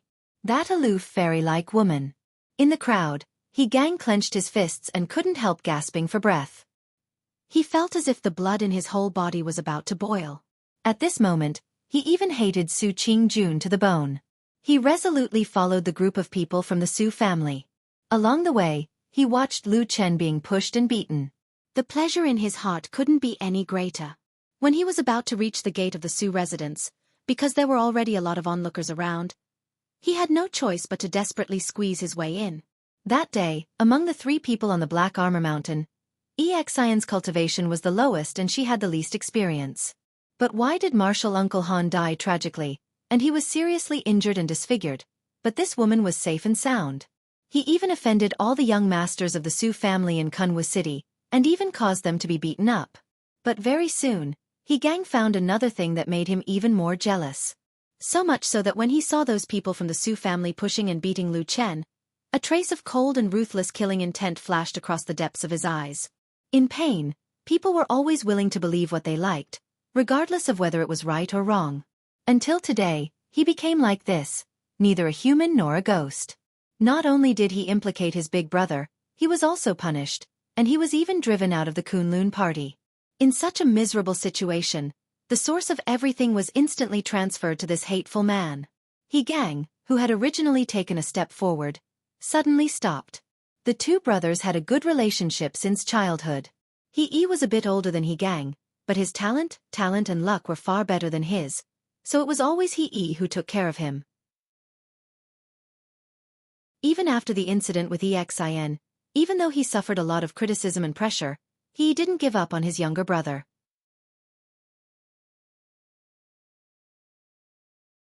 Chapter 167. This fatty was, of course, Old Ma. Old Ma stood in the crowd, looking with worry at Lu Chen, who had been captured by the Su family. He was originally a secret agent, so he was very well informed. The time it took for the Su family to clash with Lu Chen on the street, and the time it took for him to be escorted to the gates of the Su residence was enough for him to know what had happened. Old Ma rushed over and saw the scene of pushing and shoving in front of the gates of the Su residence. His face was as gloomy as water, his pupils slightly contracted. Someone pushed forward and bumped into him, but he did not even react, his gaze only fixed on Lu Chen. Then when Lu Chen was escorted to the gates of the Su residence by the crowd, the servants and guards in the gatehouse rushed out to speak with Su Qian, Su Wen and the others. He temporarily stopped and turned his head to look. In the blink of an eye, they saw each other. Their gazes met in the air. Old Ma's lips moved slightly. After taking a deep breath, he took a step forward. But at this time, Lu Chen suddenly shook his head lightly.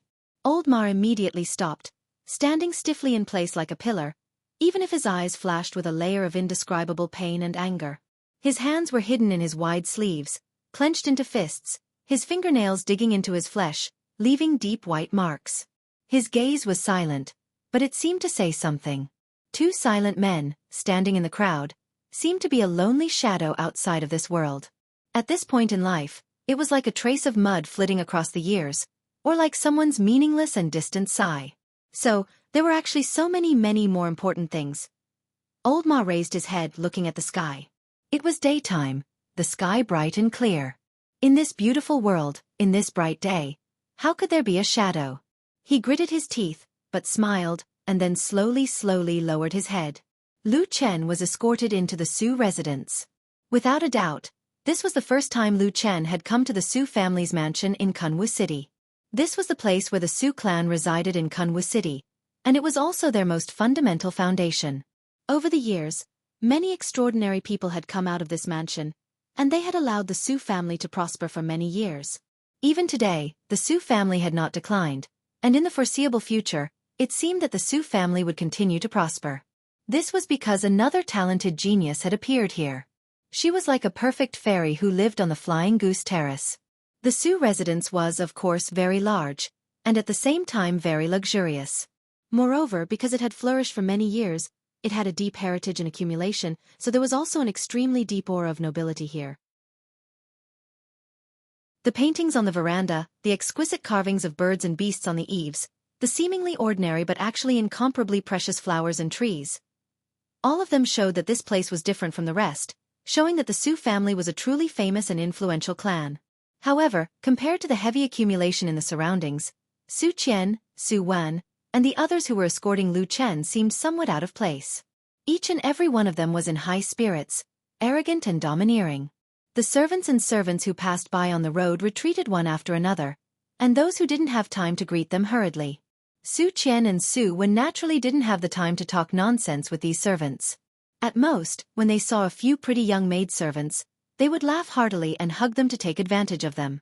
They would touch here and there and pat their buttocks, causing those maidservants to turn pale and scatter in all directions like startled birds. Then they would laugh at their backs and shout, You, come to my room tonight. I, your young master, have taken a fancy to you." The attendants at the side all laughed heartily. Each and every one of them seemed to be very excited. The only person in the crowd who didn't laugh was probably Lu Chen. None of the surrounding people of the Su residence stood out to speak. After all, Su Qian, Su Wan, and that young master Sumo who was still recuperating were known as the three heroes of the Su family. They were the most favored of the younger generation of the Su family. In particular, Sumo was the flesh and blood of the current madam of the household. She was normally the most spoiled, and she was also the younger brother of Su Qingjun, who was currently at the peak of her power. It could be said that no one dared to provoke her. When Lord Su and young lady Su Qingjun were here, perhaps they could still manage these young masters. But now that young lady Qingjun was living on the Kunlun Mountains, no one dared to meddle in the matters that Lord Su could not manage. Otherwise they would be punished. Normally, there would have been people coming over to reprimand them, but today, it seemed that no one was willing to stand up for them. Su Qian and Su Wan were also fearless. They walked all the way to a courtyard on the west side of the Su residence. Before they entered, Su Wan already shouted, Brother Mo, are you there? Quickly come and see who I've caught for you. Today, I'll let you vent your anger. Ha ha ha." Everyone laughed heartily and walked in together. Lu Chen looked around the courtyard and saw that there was an extremely luxurious two-story building at the front. There was a pond of flowers and plants at the side. The flowers that bloomed were all magnificent and filled with a luxurious atmosphere. It was even more luxurious than the Su residence he saw from the outside. But that kind of dignified atmosphere was nowhere to be found here. In front of the small building, there was a large reclining chair. A man was lying on it. His appearance was somewhat similar to Su Qian and Su Wen. It was Sumo. At this moment, he sat up and looked over with a surprised expression. Then, Su Qian and Su Wen walked over and said a few words to him. Sumo immediately revealed a happy expression. Then, he looked in Lu Chen's direction with a somewhat disgusted and ruthless expression. Lu Chen also looked at Sumo. As the most unlucky of the three brothers of the Su family that day on the Flying Goose platform, Su Qingjuan's attack on him.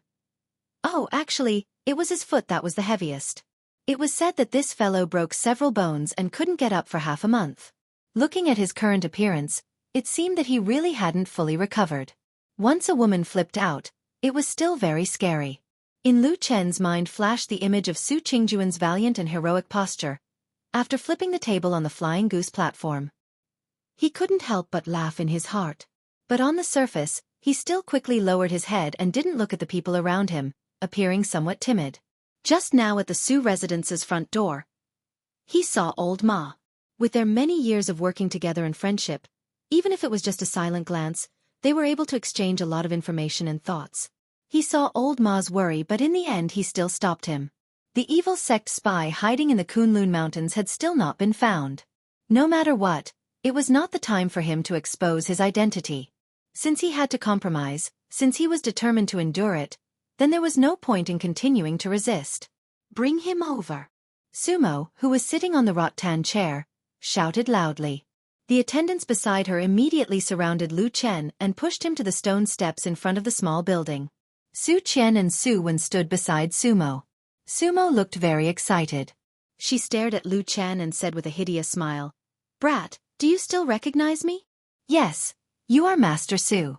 Lu Chen replied honestly. Sumo laughed and said, "You didn't expect this day would come, right?" Lu Chen sighed and said, "Master Su, if I say that what happened that day was a misunderstanding and it really has nothing to do with me, will you believe me?" "Hey!" The three brothers of the Su family on the steps spat in unison, their faces showing disdain. Sumo said fiercely, "Do you think we are fools?" Su Wen stood at the side and sneered, In the past, Sister June was so good to us and would grant all our requests. But after you came to the Flying Goose platform, so many things happened. What not seeing us, what scolding us for waiting, and finally even beating us. Who else can we blame but you? Sumo snorted and said, "Why are you talking so much nonsense with this guy? Damn it. I've been beaten up for no reason, and I've long been stifled in my heart. Today, I must vent my anger."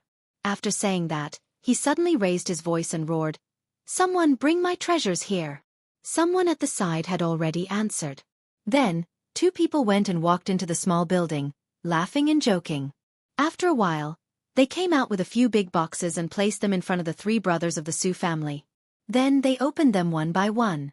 Everyone present, including the Su family brothers and the servants, laughed coldly. Their laughter was bone-chilling, like wild beasts that were about to devour people. "Kid, do you want to pick one for yourself?" Sumo clicked her tongue and narrowed her eyes. Like a cat, she looked at the mouse that she had caught with a tyrannical gaze. She grinned and said, "Don't worry, I won't let you die so easily." Lu Chen looked down and saw that the boxes were neatly arranged, and they were all strangely shaped instruments of torture. At this moment, those incomparably sharp blades, those hair-raising spikes, and all kinds of indescribable and terrifying torture tools were all emitting a cold radiance under the sunlight that fell from the sky. For the first time, Lu Chen's face became gloomy. Then, he raised his head and quietly glanced at the three arrogant and domineering Su family brothers standing on the steps.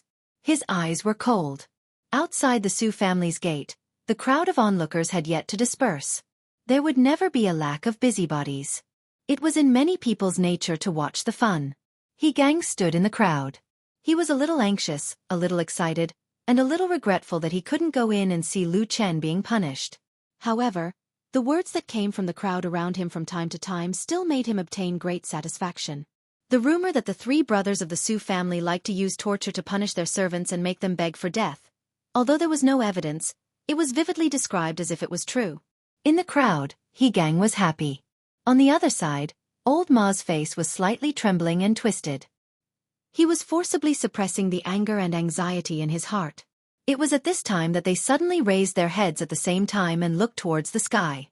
A bright ray of light, like a shocking rainbow, flew over. The sharp whistling sound of breaking through the air was deafening. It could be seen how fast it was.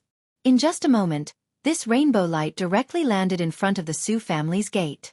Some cultivators in the crowd with better eyesight had already cried out in surprise, "This is a golden core cultivator."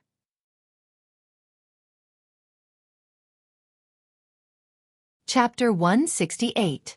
When the light dissipated, a beautiful woman appeared in front of the gates of the Su residence. This immediately caused a commotion in the surrounding crowd, as well as the group of servants and guards of the Su residence. All of a sudden, the crowd gathered around him and greeted him one after another. However, behind the crowd, there was a manservant whose expression suddenly changed.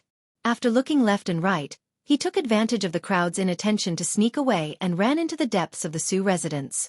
Old Li, who was standing at the front of the crowd, was the first to call out, "Young miss, why are you back?" This person was naturally Su Qingjun. At this moment, she was dressed no different from usual, with a scarlet feather cape and a long sword on her back. But her expression did not look good. After looking at the surrounding people, she nodded to Old Li, who was standing at the front of the crowd, and called out, "Uncle Li." Old Li had been in the Su family for many years, and it could be said that he had watched this generation of youngsters grow up. In the past, when Su Qingjun was still at home, she would respectfully call him Uncle Li when they met. But at this moment, when Old Li saw Su Qingjun's expression, his heart skipped a beat. In the past, although Su Qingjun was indifferent in front of others, she had always been well-mannered and polite to servants and her other brothers and sisters. But today, although there seemed to be no change on the surface, there seemed to be a faint anger in her. Standing on the stone steps of the main entrance, Su Qingjun looked back and saw that the street in front of the Su residence was surrounded by many people, all of them stretching their necks to look in this direction.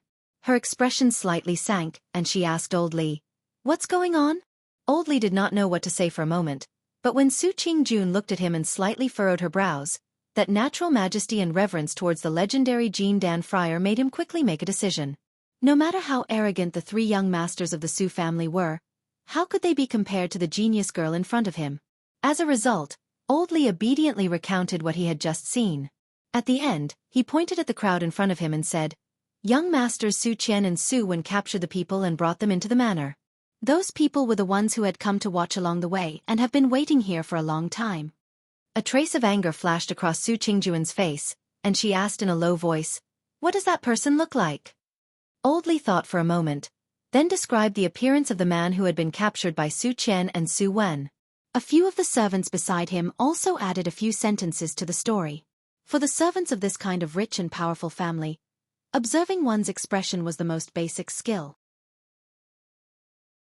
The few people here only watched for a while, and they could faintly see that this young miss of their family was very dissatisfied with the actions of the few young masters. Anyway, no matter who made the choice, the Su family would definitely rely on this young miss in the future, so there was nothing to hide. The serious thing was, if they did not say anything now, and someone had the intention to complain in the future, then it would be terrible. After listening to Old Li and the others describe the appearance of the person who had been captured, Su Qingjun quickly determined that it was most likely Lu Chen.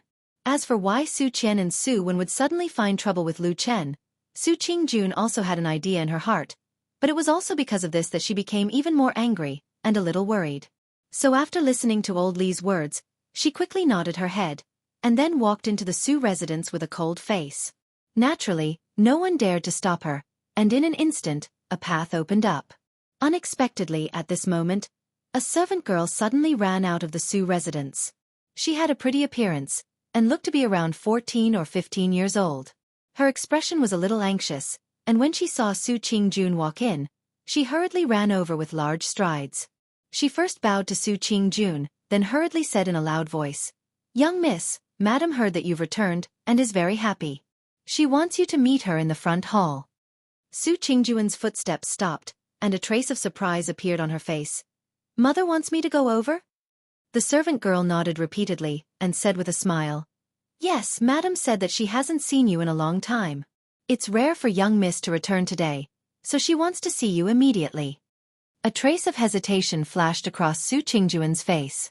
Since she was young, she had been taught to be an educated and reasonable person, to be filial to her parents, and to be friendly to her younger siblings. These should have been things that were right and proper.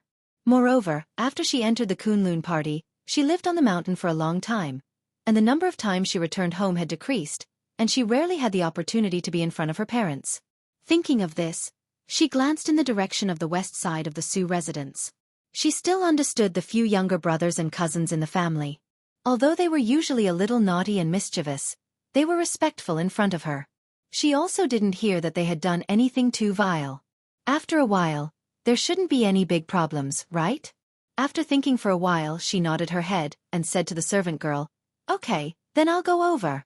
The front hall of the Su residence was behind the courtyard, and looking from afar, it was a spacious, square and grand house. At this moment, the doors and windows were open, and several servant girls walked in and out. When they saw Su Qingjun walk in, they all revealed a smile and greeted her, and the sound of "young miss" rose and fell. Of course, Su Qingjun wouldn't show any face to these servant girls. There was no need, and it didn't conform to her character. After lightly nodding in acknowledgement, she walked into the hall, and saw the woman sitting in the main seat in the hall. If one were to calculate her age, she should actually be in her early 40s, but she maintained herself very well, and there were almost no wrinkles on her face. She was slightly plump, fair and plump, and the outline of her appearance was also somewhat similar to Su Qingjun. It could be seen that when she was young, she should have been a great beauty. Most of Su Qingjuan's current appearance should also be inherited from her. After seeing Su Qingjun, the madam immediately stood up, and with a happy smile on her face, she waved at Su Qingjun and said, "Jun, you're back. Quickly come over and let me see you. I haven't seen you for a while." Su Qingjun responded, walked in front of her mother, and helped her to sit down. The madam's surname was Bai, and she was born in the Bai clan, one of the influential families in Kunwa City, so most people called her Madam Bai. At this moment, Madam Bai looked at her daughter with eyes full of heartache and love. She grabbed Su Qingjuan's hand and put it on her knee, and the two of them sat together and chatted for a while. It seemed that she was afraid that her beloved daughter would suffer in Kunlun Mountain. Su Qingjun also felt somewhat helpless, but she still felt some warmth in her heart. In this world, no matter what, the love of parents was still the most sincere and considerate.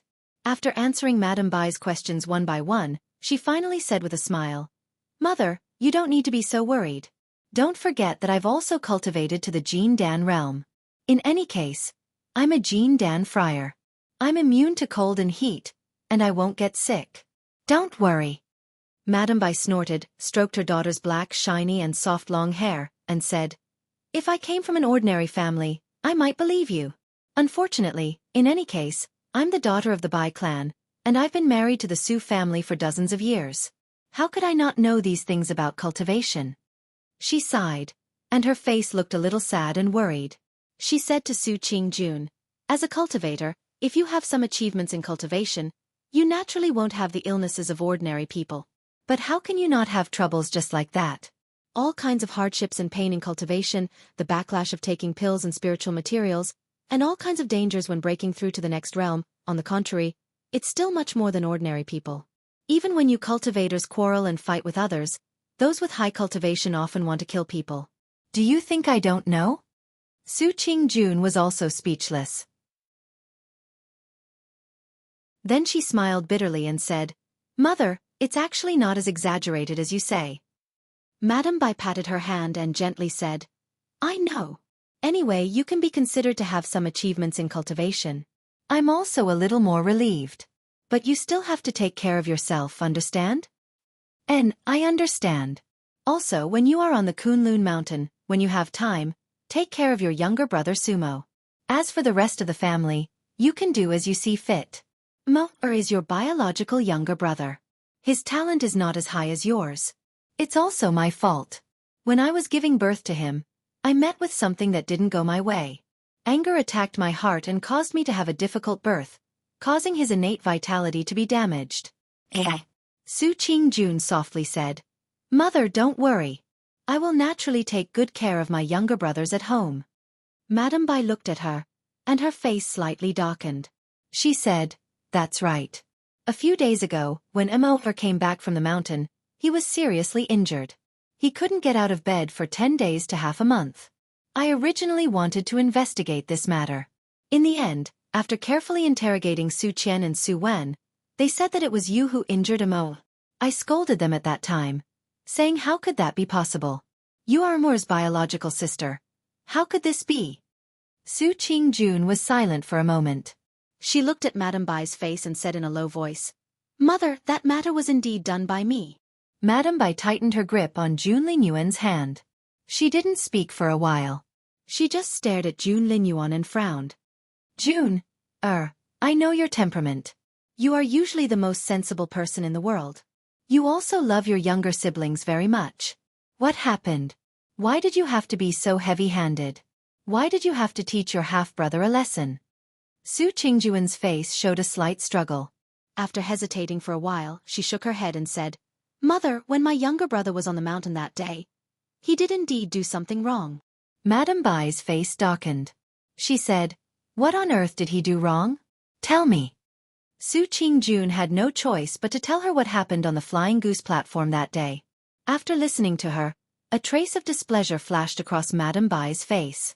She said lightly, "Just for an irrelevant person, you broke your younger brother's bones. Isn't this a bit too much?" When Su Qingjun wanted to explain more, suddenly, from outside the hall, from somewhere far away in the mansion of the Su mansion, came a sudden burst of noise and shouting. Among them, there were people laughing loudly, and there were also people shouting in pain. Su Qingjun suddenly stood up and looked out of the room. Her face instantly darkened.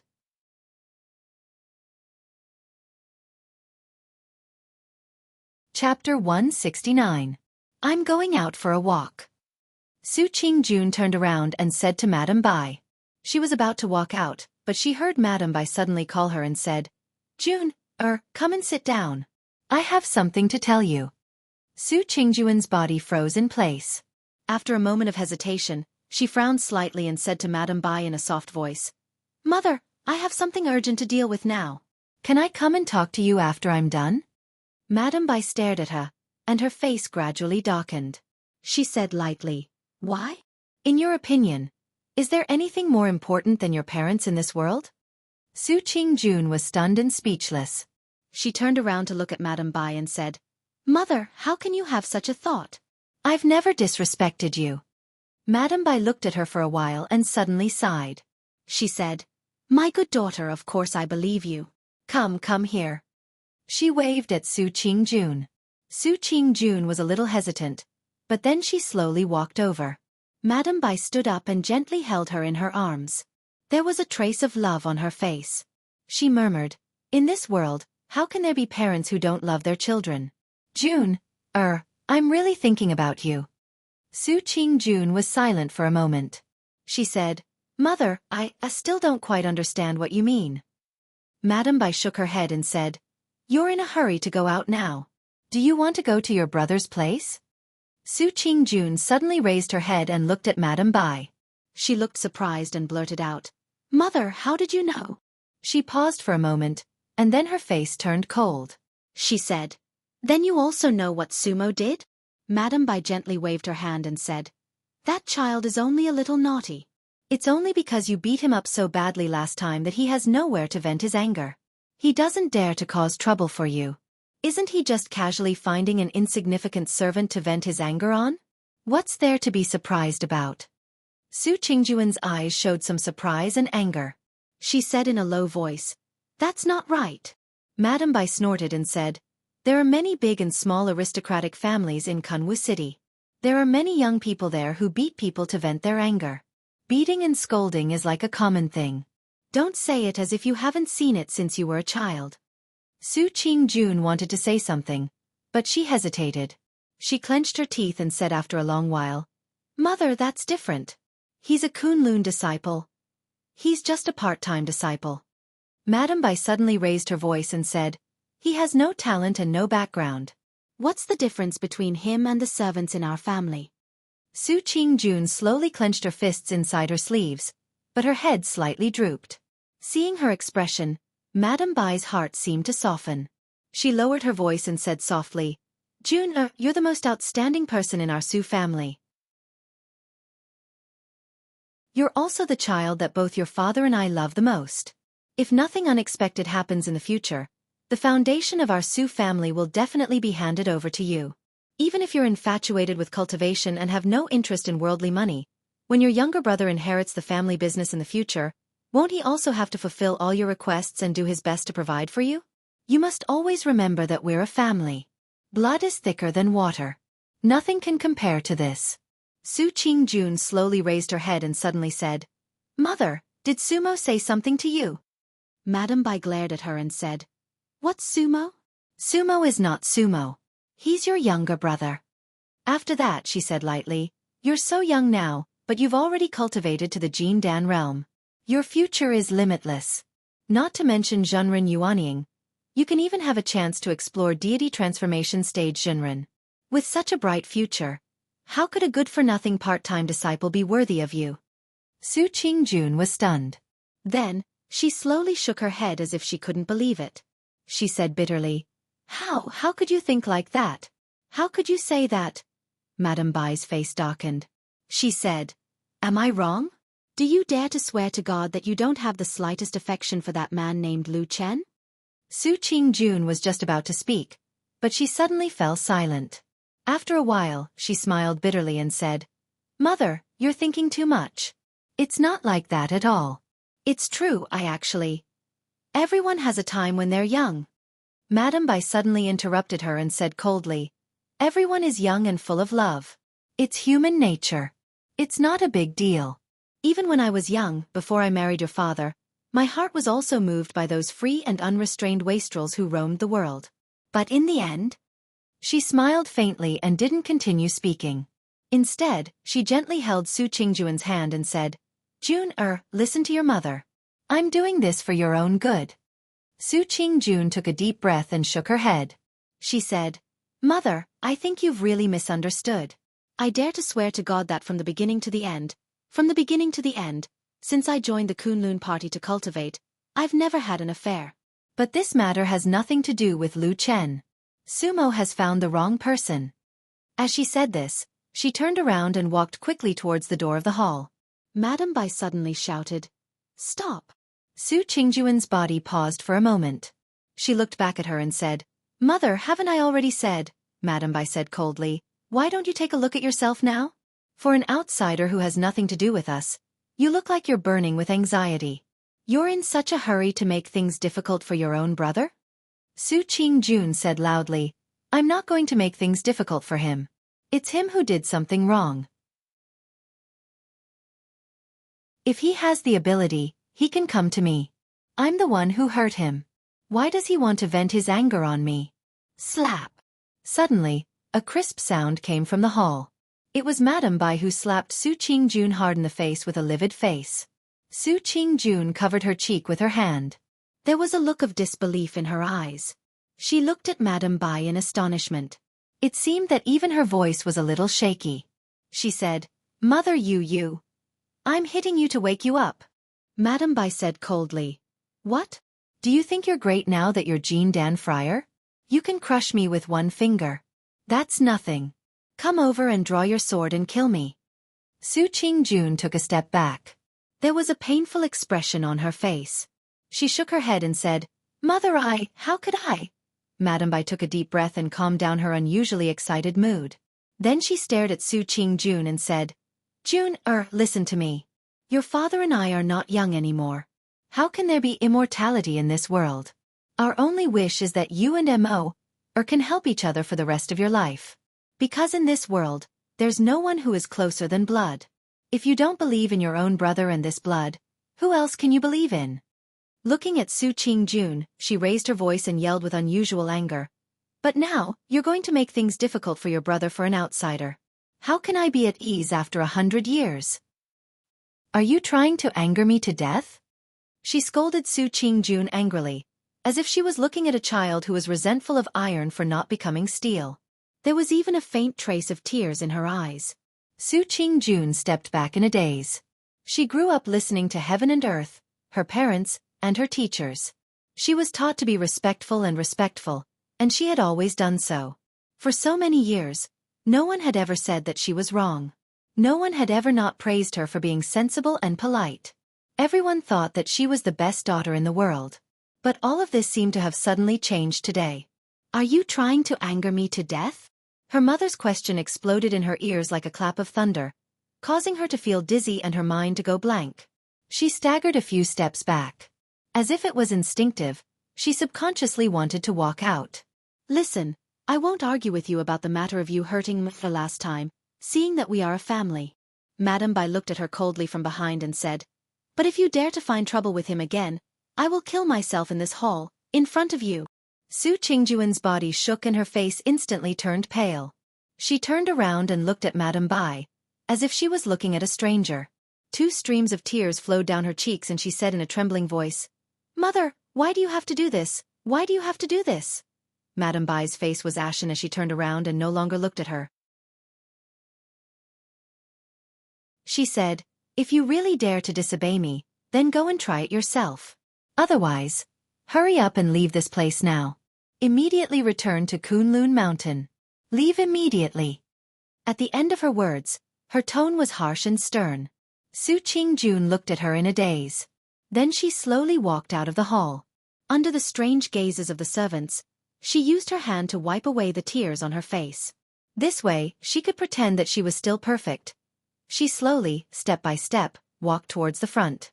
From the depths of the mansion, tyrannical laughter and painful voices still floated over from time to time. There were even more joyful laughter as if she was the accomplice of a villain. But her footsteps still involuntarily walked towards the Su Fu's main gate. Heaven and earth, father and mother. High like a peak. Heavy like a mountain. She raised her head and looked at the sky. The azure blue sky seemed to have no end. It was so deep and vast, endless.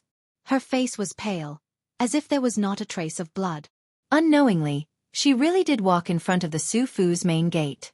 The group of servants and guards hurriedly came forward. The one leading them was still old Li. Looking at Su Qingjuan's face, he said with some worry, "Eldest young miss, are you all right?"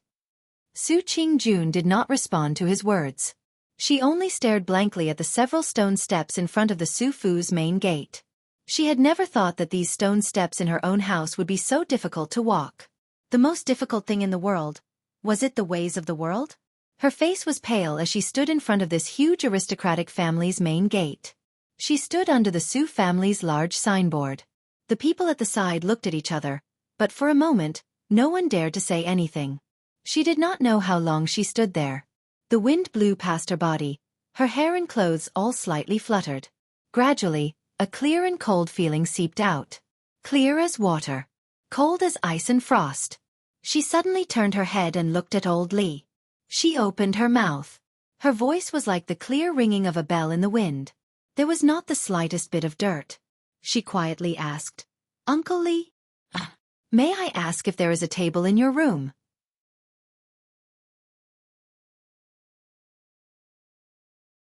Chapter 170.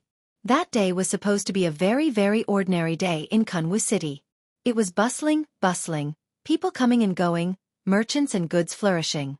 The cultivators were in high spirits, and the ordinary mortals lived in peace and contentment. The big clans in the city were also like this, enjoying the shade under their own big trees, peacefully and leisurely passing every good time. How many years had it been? Hadn't it always been like this? No one had ever thought of changing, and no one was willing to change. The Su family, a big clan in Kunwu City, was also like this. Until that quiet afternoon, when an exceptionally mournful and soul-shaking shop whistle suddenly appeared in this deep courtyard, as if it had pierced through the heaven and earth and shattered all the tranquility, tearing everything to shreds. Boom! It was a deafening sound. Like a thunderbolt on a clear day, like a thunderstorm, it exploded in this big residence, causing everyone to turn their heads in astonishment, causing the hall to shake, and causing the ground to tremble. Like a tiger's roar breaking through the mountain forest, it swept across the clear sky like an invisible but incomparably swift and violent wave, wildly and ferociously surging in all directions. A table flew into the air. It was a square black wooden table, plain and simple, without too many exquisite and flashy carvings, only deep and heavy. It flew up. A table flew up. The table didn't have any intelligence. If it did, it certainly wouldn't have thought that in its ordinary life, it would unexpectedly have such a brilliant and world-shaking fortuitous encounter. It flew into the air, emitting a deafening sharp whistle, then broke through the sky and flew away. Wherever the flying table passed, it was invincible and unstoppable. People were thrown off their feet, horses were thrown off their feet, trees were toppled over, and walls were split open. Like a fierce tiger descending the mountain, like a divine dragon entering the sea, wild and unruly, with a violent determination, it advanced courageously. Amidst the rumbling sound, dust flew everywhere, and the entire Su residence was in chaos. Screams and cries instantly rang out everywhere. Everyone was overwhelmed with shock, not knowing what had happened. Only that table, alone and proud, flew over the crowd, passed over the gazes, knocked down the trees, and broke through the high walls. It was a flying table. It rushed into the sky and arrived with a rumbling sound. As a result, the sand and stones scattered and heaven and earth resonated with each other. A huge cloud of dust seemed to have condensed into an earth dragon, rumbling from afar. It was like a hot knife through butter. From the depths of the pavilions and courtyards, it forcibly broke open a path to that small courtyard. Finally, in a deafening noise, a large hole was first smashed open in Sumo's courtyard. Then, cracks appeared everywhere, and strange noises were heard. A moment later, in a rumbling noise, an entire wall collapsed with a loud rumble. Dust flew up into the air. Everyone was dumbstruck. They turned their heads to look in that direction, and in the depths of the dust cloud, a faint breeze blew over. A figure slowly walked out from the thick dust cloud. With a long sword on his back. His expression was cold. Like a lonely and proud woman in the world, she stepped through the dust and walked into this place. The air reeked of blood. Su Qingjuan's gaze passed through the shocked crowd and saw Lu Chen lying on the ground. That man seemed to have lost a lot of blood. There seemed to be many wounds on his body. Those wounds looked very deep and heavy. In some places, not only blood and flesh could be seen, but even white bones could be seen. It was a horrible sight, and it made one's hair stand.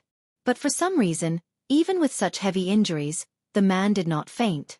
He seemed to still be very conscious. Even if this was an unbearable pain for ordinary people, he would rather endure it than lose his consciousness. Or perhaps, he was already used to this kind of pain. When he turned his head to look in the pool of blood, His gaze met with Su Qingjuan's in the air. He looked at her walking over. He was lying in a pool of blood. There did not seem to be much pain on his face at that moment. He was even in the blood. Facing her, he smiled slightly. That bloody smile was shocking and soul-stirring. It was like a sharp sword piercing into her chest, like a raging fire burning her soul. Su Qingjun held her breath. Her body trembled slightly. She clenched her teeth tightly.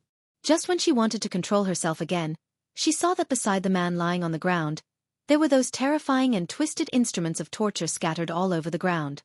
Those sharp, twisted and bloody blades. It was as if a sudden clap of thunder had suddenly exploded above her head. It was as if a demonic beast lying dormant in the depths of her heart was roaring. That surge of hot blood rushed to her heart, causing her heart to go blank for a moment. She opened her mouth slightly, as if she wanted to say something. But for some reason, not a single word came out. She could only stare blankly at the man lying in a pool of blood. She clenched her teeth, and a few tears flowed down from the corner of her eyes. Then, like a young child, she used the back of her hand to wipe away the sparkling and dazzling tears on her cheeks. "Hey, Sister June, why have you come?" A voice called out from the front. It was Sumo, who was sitting on the chair in front of the small building. She straightened her body and smiled at Su Qingjun. "Why did you make such a big scene?" "Sister, you are going to tear down our house. But it doesn't matter. Our house doesn't have anything else but money. You can tear it down however you want. At most, we can just rebuild it again in the future." Su Qingjun glanced at Sumo. Without saying a word, she stepped forward and walked towards Lu Chen. The smile on Sumo's face froze. She looked at Su Qian and Su Wen, who were standing beside her. Su Qian coughed and gave a look to the attendants standing below. After a while, someone came over to greet Su Qingjun. He forced a smile and said, "Eldest Miss, look, this is the person that young Master Mo wants." "You, ah." His voice hadn't even finished resounding in the air when a shrill cry suddenly resounded from his mouth. His entire body suddenly rose from the ground. Su Qingjun had stretched out her hand, grabbed his shirt, and then tossed him away like a rock. The dumbfounded crowd watched as the man in midair drew an arc across half of the courtyard. Then, with a bang, he slammed heavily into the wall that was still standing on the opposite side. In an instant, a clear human imprint was left on the wall. Then, with blood flowing from his mouth and nose, he fell to the ground motionlessly. It seemed that he had fainted. In the small courtyard, there was a sudden silence. After a while, there was suddenly an angry and irritable voice. It was Sumo. She shouted from the front. "What are you doing? Are you trying to show off to me? Don't forget that we are brother and sister." "Brother and sister. Because of an outsider, you caused me to be like this. Is it not enough, you still want to beat me? Come, if you have the guts, then beat me to death. Beat me to death." He roared furiously, like an irritable beast.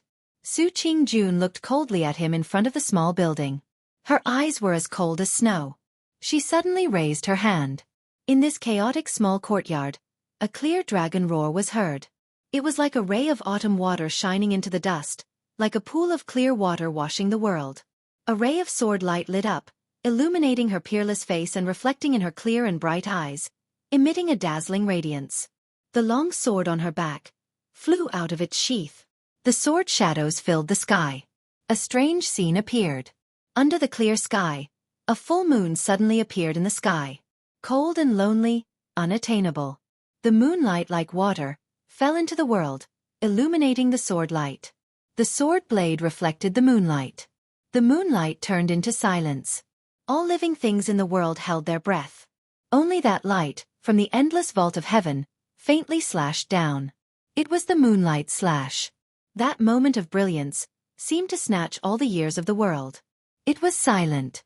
It was like the passing of countless stars, the rising of the sun and setting of the moon. Someone sighed on the other side. The sword light fell, brilliant, stagnated and disappeared. Like the wind and smoke passing by, it disappeared without a trace. Everyone was at a loss. The three Su family brothers in front of the small building were also stunned speechless. They looked at each other and made sure that they were all right. Sumo then heaved a sigh of relief. Just as she was about to speak, Suddenly a cracking sound was heard from behind. The three of them turned back in shock. On that incomparably luxurious small building, countless cracks suddenly appeared. Cruelly and coldly smashed all the beautiful splendor, tore all the brick walls and eaves. After a while, suddenly a loud sound was heard. The entire building collapsed. In the flying dust, everyone screamed in fear. The three Su family brothers stumbled, ran and crawled with all their might, shouting. The people around them were also panicking and rushed up to rescue them. The small courtyard immediately became a mess. In the midst of the chaos, the ancient long sword had already quietly returned to its sheath. Su Qingjun no longer paid attention to the chaos. Through the dust, she walked to Lu Chen's side. Just like at the Flying Goose platform, she gently squatted down beside him. She looked at his eyes, at the blood that flowed from his body, and at the little smile on his face that should not have been there, but still showed. She suddenly felt that the sword just now, that little bit of sharpness, seemed to have cut her heart. She had thousands of words she wanted to say, but in the end, after her lips slightly trembled a few times, she still only said softly, "Does it hurt?" "It hurts." Lu Chen nodded and smiled. Su Qingjun lowered her head. A teardrop fell into the dust on the ground, wetting a bit of the ground. "You're so old, why are you crying?" Lu Chen said to her. "And it's not your fault. I'm fine, I won't die." Su Qingjun wanted to laugh, but for some reason, more tears flowed. She wiped her eyes with the back of her hand, then forced a smile and said, "Why are you pretending to be strong again?" "When I was outside, I heard your cry." Lu Chen said, "I didn't want to scream at first, but then I saw a golden light in the sky. I thought that in the Su family, probably only you, Jean Dan Friar, would come. So I shouted to see if you would come to save me." Su Qingjun nodded and said, "You're so smart." Lu Chen said, "Isn't that so?" Su Qingjun stared at him for a long time, then stretched out her hands, hugged his body, and then softly said in a voice that only Lu Chen could hear, "I'm sorry, I'm late." "It's okay," Lu Chen said.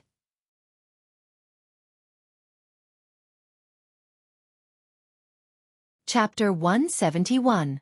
Warm blood flowed down from his body and quickly dyed her clothes. Her beautiful and clean clothes also seemed to be dyed with a layer of strange blood. However, Su Qingjun did not care about this. She was more concerned that when she wanted to pick up Lu Chen's body, she discovered that there were even deeper and more cruel wounds on his body. She stared blankly for a while and found that it was difficult to make Lu Chen stand on his own. She could only gently put him down. Then, looking at the bloody mess on his body, she said in a low voice, "Wait for me." Then, she stood up and looked around. She walked towards the small courtyard where many attendants, including the three Su family brothers, were standing together. The power of the moonlight slash just now was too strong. It had already frightened everyone here, including Sumo, who had not yet recovered. When they saw Su Qingjun walk over, everyone immediately took a few steps back with a look of fear on their faces. Su Qingjun's face was as cold as frost. She pointed at one of the attendants who looked a bit cleaner and said, "Take off your outer clothes." That attendant was stunned for a moment and said in surprise, "What?" Su Qingjun did not say it a second time. She only looked at him coldly. That attendant's legs instantly went soft. He repeatedly said, "Good, good, good." As he said this, he hurriedly took off his outer clothes. He was afraid that if he was a bit slower, his hands and feet would also leave his body like the clothes. Su Qingjun grabbed the outer clothes and walked back to Lu Chen's side. Then, she carefully wrapped his body with the clothes, not letting those bloody wounds be exposed in the dust. Lu Chen smiled and said, "There's no need to go through so much trouble." Su Qingjun looked at him and said in a low voice, "Why didn't you die from the pain?" Lu Chen laughed loudly. But after laughing a few times, his voice twisted like the muscles on his face. He sucked in a breath of cold air. It seemed that he had touched a wound somewhere. Su Qingjun shook her head. There was a trace of worry in her eyes. She used all her strength to help him up. At the same time, she put one of Lu Chen's arms on her shoulder so that most of his body was leaning on her body. Then, she was about to leave. In the eyes of the other people in the small courtyard, this kind of action was like they had seen a ghost. Especially the three Su family brothers, their faces were full of shock. Sumo was the first to jump out. But it seemed that her injuries had not healed very well. She tripped and almost fell. Fortunately, She was supported by Su Qian and Su Wen. He barely managed to stand and shouted at Su Qingjun. "Sister, what are you doing? Do you have an affair with this person?" Su Qingjun looked at him coldly and said, "Shut your stinky mouth." Sumo was furious and shouted, "I am your brother from the same father and mother. Why can't I tell you about your affairs?" Su Qingjun stared at Sumo coldly and said, "If it weren't for the fact that you're my close relative, I would have cut you down with my sword just now based on the heartless evil you've done today. Get lost. You are not allowed to meddle in my affairs in the future." After being glared at by her ice-cold gaze, Sumo recalled the lonely yet terrifying sword light just now. For a moment, he couldn't muster up the courage to refute her. However, at this moment, an angry voice suddenly came from outside the door saying, "How dare you? He, as your brother, can't meddle in your affairs. Then what about me as your mother? Do I have the right to meddle in your affairs?" All the people present were moved and turned to look. Sure enough, they saw a well-maintained woman walking in from the door of the small courtyard. It was Madame Bai, the current madam of the Su family. For a moment, many attendants and servants greeted her. The three brothers of the Su family went to greet her. Sumo even limped to Madame Bai and shouted with a little sob, "Mother!"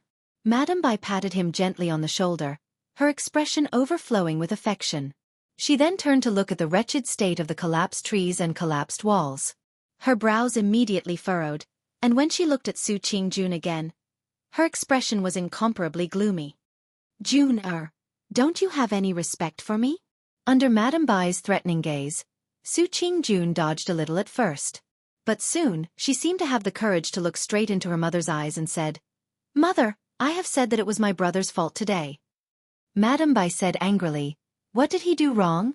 Even if he did something wrong, it's not worth it for you to make such a big fuss. Do you want to tear down our house?" Su Qingjun sneered. She pointed at the frightening torture tools and blades scattered on the ground and said coldly, "Do you see these things? Do you think he made a small mistake when he used these disgusting things to harm people?" She suddenly raised her voice and said loudly, "This is only in our house. If it were in Kunlun Mountain, under the strict rules, what would be waiting for him?" Madame Bai glanced at the torture tools. Suddenly, her face turned pale. Obviously, she was shocked and even a little frightened. Then, as if she thought of something, she glared at Sumo fiercely. Sumo looked as if he had shrunk into a ball. He lowered his head and didn't say a word. Madame Bai gritted her teeth and cursed in a low voice, "I will deal with you later, you unfilial son." As she said this, she took a deep breath and looked at Su Qingjun again. At this moment, the look in her eyes was a little different. She had already faintly felt that this daughter in front of her, the most outstanding genius in the family, seemed to be somewhat different from before. If Mo did something wrong, he will naturally be punished according to the family rules. Even when your father returns home and finds out about this, he will not be spared. Madame Bai looked at Su Qingjun and said gloomily, "But what I want to know is, have you forgotten what I said to you in the front hall?" She seemed to be very, very angry. She stared at Su Qingjun and said word by word, "You don't care about your mother's life at all?" Su Qingjun smiled faintly. There seemed to be some bitterness and helplessness in her eyes. She shook her head gently and said, "Mother, you know it's not like that." Madame Bai said angrily, "Then why don't you listen to me and come here to make a scene?" Su Qingjun supported Lu Chen and began to walk forward slowly. At the same time she said, "Mother, actually you and I both know that those were just words of anger. You will not die." Madame Bai was so angry that her hand trembled. She pointed at Su Qingjun and said angrily, You disobedient and unfilial daughter." Su Qingjun's expression was a little desolate and lonely. She said, "Have you really touched your own conscience when you speak? For so many years, in the Su family, who is the most filial to you and father besides me? Could it be me, this ruthless and incompetent brother?" She supported Lu Chen and slowly walked to Madame Bai. She lowered her voice and said to her softly, "Besides, how can you bear to die? You care so much about your appearance every day. You take care of it for a few hours every day. What you put on and what you eat are all good things to maintain your appearance. And there are so many young mothers and concubines at home. If they don't die, how can you be willing to take a step first, right?" Madame Bai's face instantly turned pale. She looked at Su Qingjun. Her lips trembled slightly, but for a moment, she couldn't say anything. Su Qingjun walked past Madame Bai and continued to walk forward. After a moment, Madame Bai suddenly cried and shouted to her, all right. You've grown up. I can't control you anymore. When your father comes back, I will tell him about your disobedient appearance today. Let's see if he will be sad. Let's see if he will care about you. Su Qingjun's footsteps paused for a moment. Then, she turned around and looked at her with a strange expression. For a moment, Madame Bai felt uncomfortable under her gaze. She couldn't help but take a step back. Su Qingjun smiled faintly and said, Mother, don't lie to yourself anymore. Father is much more practical than you. He must know that in the next 10 or even 100 years, who will the Su family really rely on? Will it be me, a 22-year-old Jean Dan friar, or a group of useless brothers? You see, actually, I really understand everything. I can see everything. Su Qingjun said to her quietly. It's just that I didn't say anything before. The small courtyard was silent. Everyone was intimidated by Su Qingjun's aura. No one dared to step forward to stop her. They just watched as Su Qingjun slowly half-carried and half-supported Lu Chen out of the small courtyard. When they were about to walk out of the door, Lu Chen, who had been leaning on Su Qingjun, suddenly smiled and said in a low voice, well said. Oh, it's all right. Very powerful. Very imposing. Isn't this all thanks to you? Su Qingjun said softly. Well, it's all because you taught me to flip tables. Is that so? Yes. Then I'm also very powerful. Is it powerful to be almost beaten to death? You really don't know how to chat, Lu Chen said helplessly. That day, many people in Kunwu City saw the light that once again soared into the sky. They saw the ending of Su Qingjun rushing to save Lu Chen. Among them, the people who saw it the most clearly were the onlookers from the beginning to the end of the Su residence. He Gang and Old Ma were the people who stood outside the Su residence from the beginning to the end. But their reactions were completely different. He Gang looked at the light that went far away in the sky. His eyes were full of hatred, as if they were about to spit fire. He gritted his teeth and cursed so loudly that no one could hear him. Then he turned around and left with large strides. I must inform Big Brother about this matter as soon as possible. That bitch was moved by an ant-like odd-job disciple. She must be a fickle person. She's absolutely not worthy of Big Brother. I must warn Big Brother. Moreover, they are both famous geniuses. If there is a fight in the future, it's not like I can't make use of that ant named Lu Chen. Behind He Gang, the slightly plump old Ma looked like he finally heaved a sigh of relief. His whole body relaxed. But a moment later, when he looked at the Su residence's door again, his gaze changed. It was ice-cold with a trace of callousness. Like a wolf or a tiger.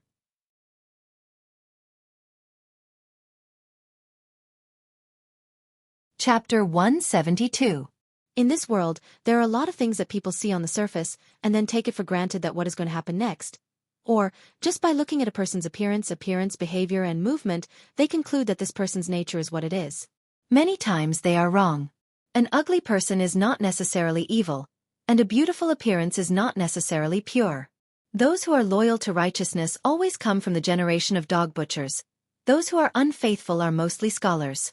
In the mortal world, whenever people see one or two beautiful men or women, they will be infatuated and intoxicated, falling head over heels in love with them, thinking that there is nothing their beloved isn't beautiful in every way. And in the Xiaofan world, there is no exception. There are always many people who revere and admire the high-level cultivators. Looking at those high and mighty figures, they think that the legendary Jean Dan Friar, Yuanying Zhenren, and even the deity transformation stage Zhenren are omnipotent. This has nothing to do with cultivation. It is simply human nature. We are too weak, so we are used to looking up at the tall and mighty.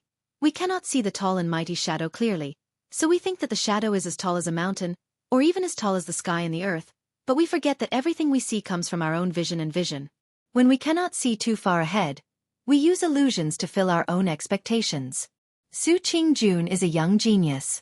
At her age, someone who has cultivated to the Jean Dan realm has never appeared in the long history of the Kunlun party. And because of this, almost everyone has high hopes for her, believing that she will become a great person in the future.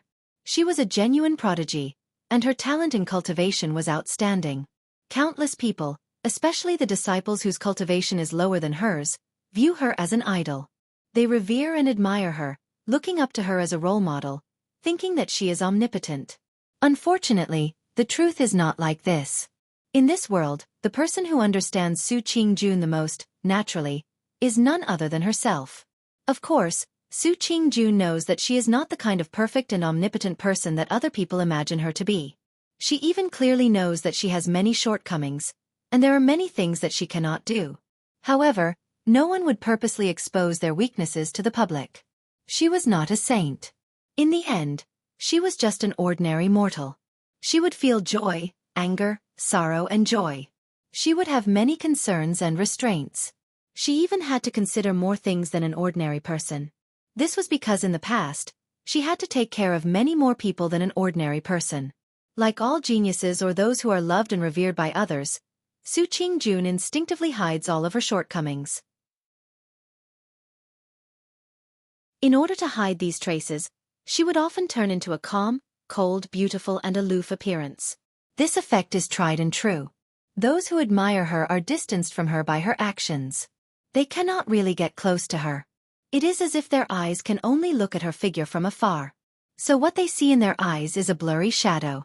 So they cannot see the truth. So none of them can see the true appearance of that person. So everyone begins to imagine her to be exceptionally beautiful, turning her into the legendary omnipotent and peerless fairy. Just like countless similar things in the world. This has nothing to do with cultivation, it is just human nature. But what is fake is not real. What is impossible will never be true.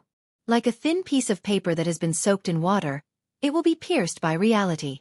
That day, Su Qingjun feels like she is that thin piece of paper that has been soaked in water. When she intimidates the Su family and chases away everyone, including her mother Madame Bai, she brings Lu Chen back to Fian Tai in Kunlun Mountain. The momentum of that moment, the awe-inspiring presence, the resolute words, and the sharp words all make her look so perfect. Even the seriously injured Lu Chen admires her. Until, after she returns to the mountain, she helps Lu Chen back to the hut and puts him down on the bed. Looking at this man who is covered in blood, Su Qingjun panics. Because she does not know how to treat injuries. This was a method that many cultivators, even low-level cultivators with low cultivation and even rogue cultivators were very familiar with, but she didn't know how to do it. Su Qingjun hurriedly brings out a lot of bottles and jars from the cave, which are filled with all kinds of precious herbs and elixirs. Then she looks at Lu Chen who has countless wounds all over his body, and is dumbfounded. As a proud daughter of heaven from a noble family, when has she ever needed to personally deal with this kind of thing? But seeing the urgency of the matter, Su Qingjun does not care too much, and can only do whatever she wants. Therefore, those precious medicinal powders and elixirs are casually smeared on Lu Chen's wounds. She does not know if they have any effect, but the bleeding does stop very quickly. Su Qingjun is immediately happy, and then she grabs a few bottles of famous Kunlun elixirs and stuffs them into Lu Chen's mouth. Cough, cough, cough. Lu Chen, who was pretending to be asleep, coughs violently. He quickly reaches out to block Su Qingjun's medicine bottle, and then weakly says, "Don't worry, I won't die for a while. Let's not talk about whether you can cure me like this. I always feel that I might choke to death." Su Qingjun glares at him and says, "I am kind enough to give you elixirs, but you talk too much. Are you going to eat it or not?" Lu Chen nodded repeatedly and says, "I have to, but can I eat it later? Besides, I can't eat so many elixirs at once, or else the medicinal effects will backfire, and it will be no different from poison." Su Qingjun snorts, seems to know that she is a little too hasty, and puts the jade bottles on the table beside her, and says, "You don't know how to appreciate my kindness. I'll leave those things here. You can eat them yourself later. Anyway, you are a mysterious person, and I don't know where you come from. You know a lot of things and you should know these things, right?" Lu Chen shook his head with some difficulty and says, "There's no such thing." Su Qingjun sighs and presses down on his hand and says, "All right, I was just saying casually, you should rest quickly." After saying that, she pauses for a moment, and her voice becomes a little deeper. She also lowers her head and says, "This time, you have really suffered a lot. I really didn't expect that my younger brothers at home would be so deranged. A faint glimmer of light flashes in the depths of Lu Chen's eyes, and then he says, "This has nothing to do with you, don't think too much." Su Qingjun still wants to say something, but at this moment, suddenly, a voice comes from outside the thatched hut, and someone suddenly shouted, "Little June, come out." Su Qingjun is startled, and she stands up, and looks a little surprised, and says, "My master is here, and he ran over at this time, what is he doing?" Lu Chen lies on the bed, and smiles, and says, "Probably to help someone plead for leniency?" Su Qingjun thinks for a moment, and says, "It's not very likely, my master loves me very much, but he is not very kind to the Su family. In the past, he always told me that those younger brothers and sisters at home are too troublesome, and that I should not be with them." Halfway through her words, Su Qingjun suddenly stops, and Lu Chen says with a smile, "Was he right?" Su Qingjun sighs with a bitter smile, and then she says in a low voice, "You lie here and rest for a while, I'll be back soon." Walking out of the door of the thatched hut, Su Qingjun sees Masato Kahara standing on the Flying Goose Terrace, about 15 feet away from the thatched hut. After seeing her walk out, Masato Kahara also nods in acknowledgement.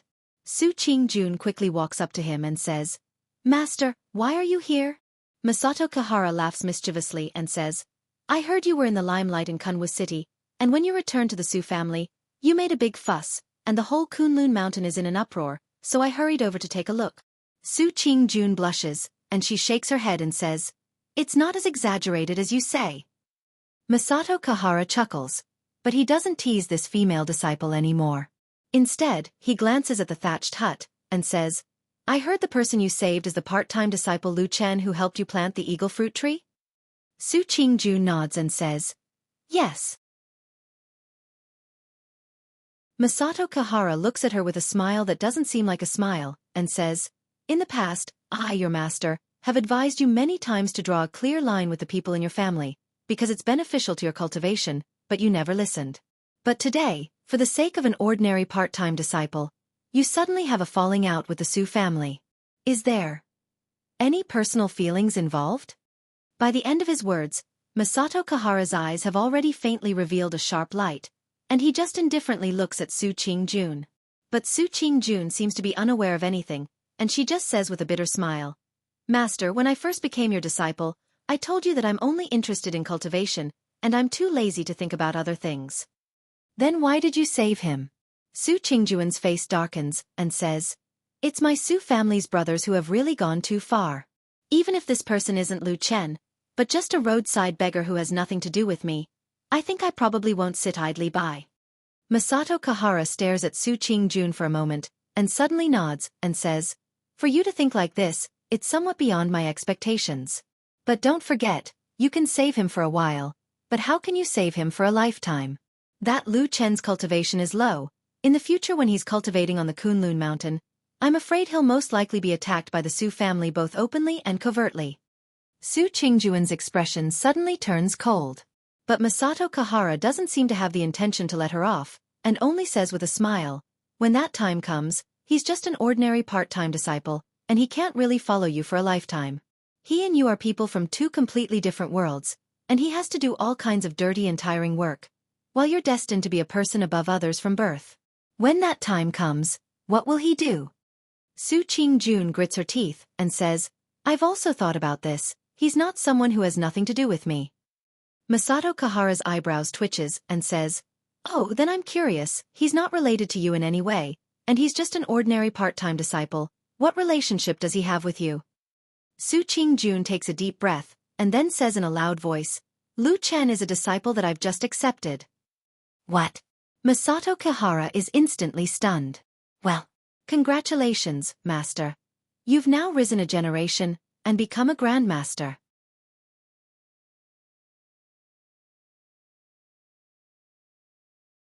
Chapter 173. For a famous cultivation sect like the Kunlun party, its inheritance for thousands of years was naturally passed down through the method of passing down from master to disciple. Starting from the two founders, Kuan Yuanzi and Tai Luo, the torch was passed down endlessly until today. Therefore, taking in disciples was actually a very normal thing in the Kunlun party. Generally speaking, most cultivators would take in disciples. It was not that there were no cultivators who did not take in disciples, but it was very rare. As for the reason, it was actually very simple. This was just like the inheritance of a family in the human world. The foundation that one had painstakingly laid down all their lives would always be hoped that someone could inherit it. The achievements one had made in the path of cultivation would always be hoped that someone could carry forward it. And at the moment of one's death, most people would always hope that there would be someone by their bedside to take care of them in old age.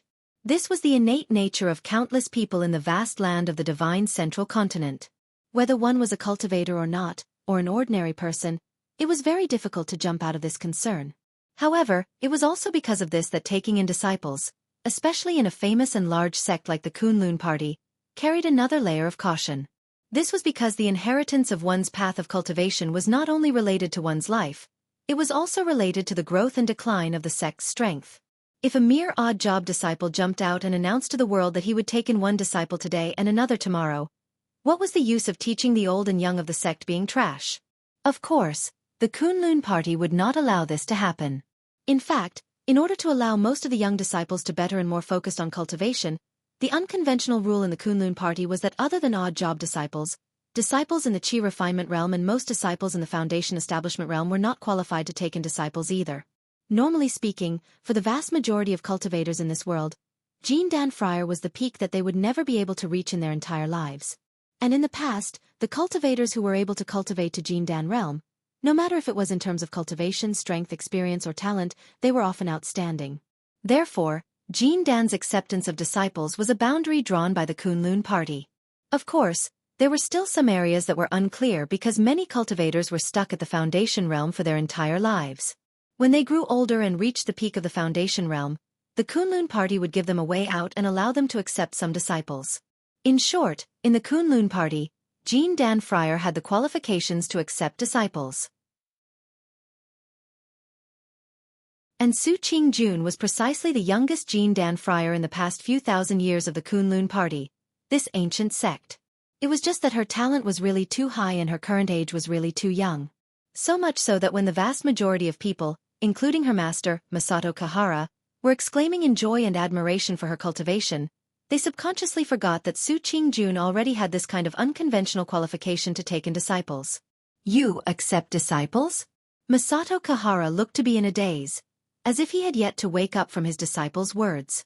Su Qingjun very calmly nodded her head and said, "Yes, master, I think I have this qualification right?" Masato Kahara thought for a moment and suddenly realized that his disciple was really right. This discovery made his old face turn black.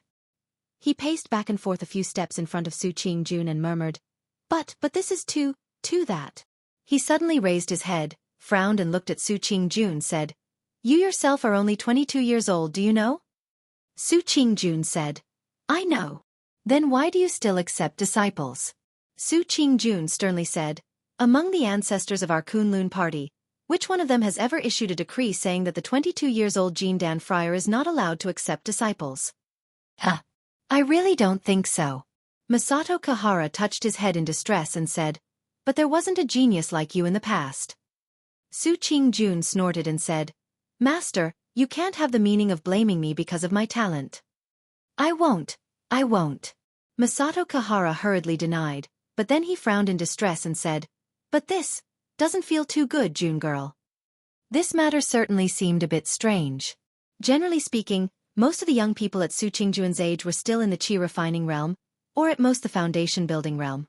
Even if there were some young geniuses like her in the whole world, they were often so young that they were completely focused on their cultivation. In their eyes, there was only the higher Yuanying realm and the legendary deity transformation realm. Who would be distracted to accept disciples? Even if they wanted to accept disciples, shouldn't they wait until they were 50 or 60 years old, when most of their potential was exhausted and the upper limit of their future was already in sight? Masato Kahara naturally raised his doubts, hoping to pull this obedient female disciple of his back from the crooked path. Who knew that on this day, Su Qingjun was exceptionally stubborn. She said she wanted to accept disciples and she would accept disciples, refusing to give in at all. Just as the two of them were arguing, and Masato Kahara was beginning to get angry from embarrassment, they heard a sudden loud noise from behind the mountain peak in the distance. Then, several beams of light shot up into the sky, illuminating the heaven and earth. Not long after, they swayed and danced, turning into the image of a dragon and a tiger. They were so dazzling that people couldn't look at them directly.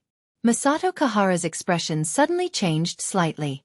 She looked at the strange light in the sky for a moment, then said to Su Qingjun, "We'll talk about this later." Then she leaped up and flew toward the place where the strange light was shooting up into the sky. Su Qingjun was also shocked by the strange light. Although the flying goose platform was very far away, she could still feel the waves of abundant and unstoppable spiritual power of heaven and earth, like an invisible whirlpool, crazily surging toward the place where the light was rising. This was the scene that all cultivators in the world yearned for even in their dreams. Someone had broken through the great life and death juncture. Breaking through the great illusion, seeing the great joy, obtaining supreme magic power, understanding the mysteries of the world, seeing through the true meaning of Taoism, ascending to the sky in one step, and becoming a superior person. It was becoming a perfected being. This day was full of ups and downs. It seemed that one thing followed another, and each one was bigger and more important than the last. It was simply too much for the eyes to take in. At first, in Kunwu City, the people of the Su family kidnapped people in the downtown area, attracting onlookers. Then, the scene suddenly changed. The genius girl of the Su family, Jean Dan, came and caused a disturbance in the Su family, causing a sensation in the whole city. Then, what happened next made the things that happened in Kunwu City instantly dim. After 11 years, the light of proving true appeared on the mountain of Kunlun again. The 5,000-year-old Kunlun finally had a great perfected being in the Yuanying realm. Apart from the extremely small number of deity transformation stage perfected beings who were endowed with extraordinary talent and great luck, perfected beings of the Yuanying realm were almost the pinnacle of human cultivators' achievements on the path of cultivation. When one reached the level of the Yuanying realm, one's talent was no longer completely determined by one's innate talent.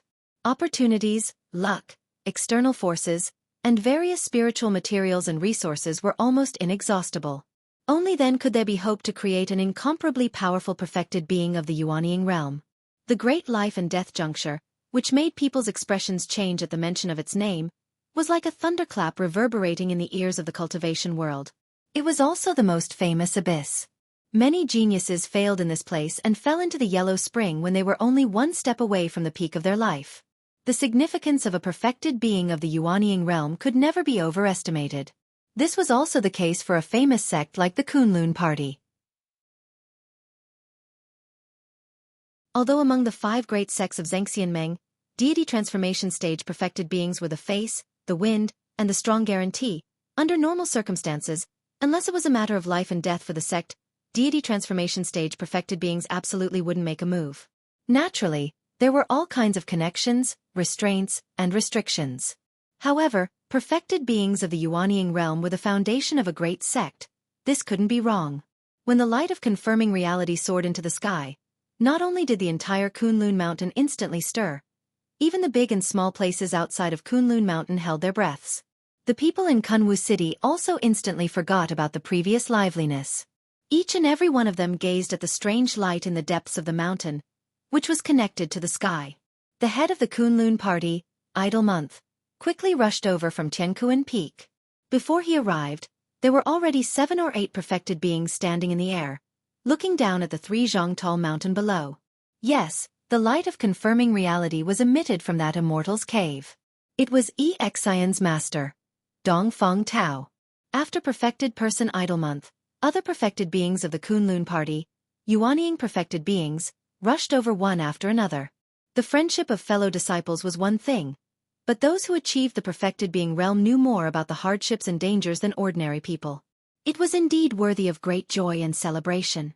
In addition, there was another meaning that could only be understood.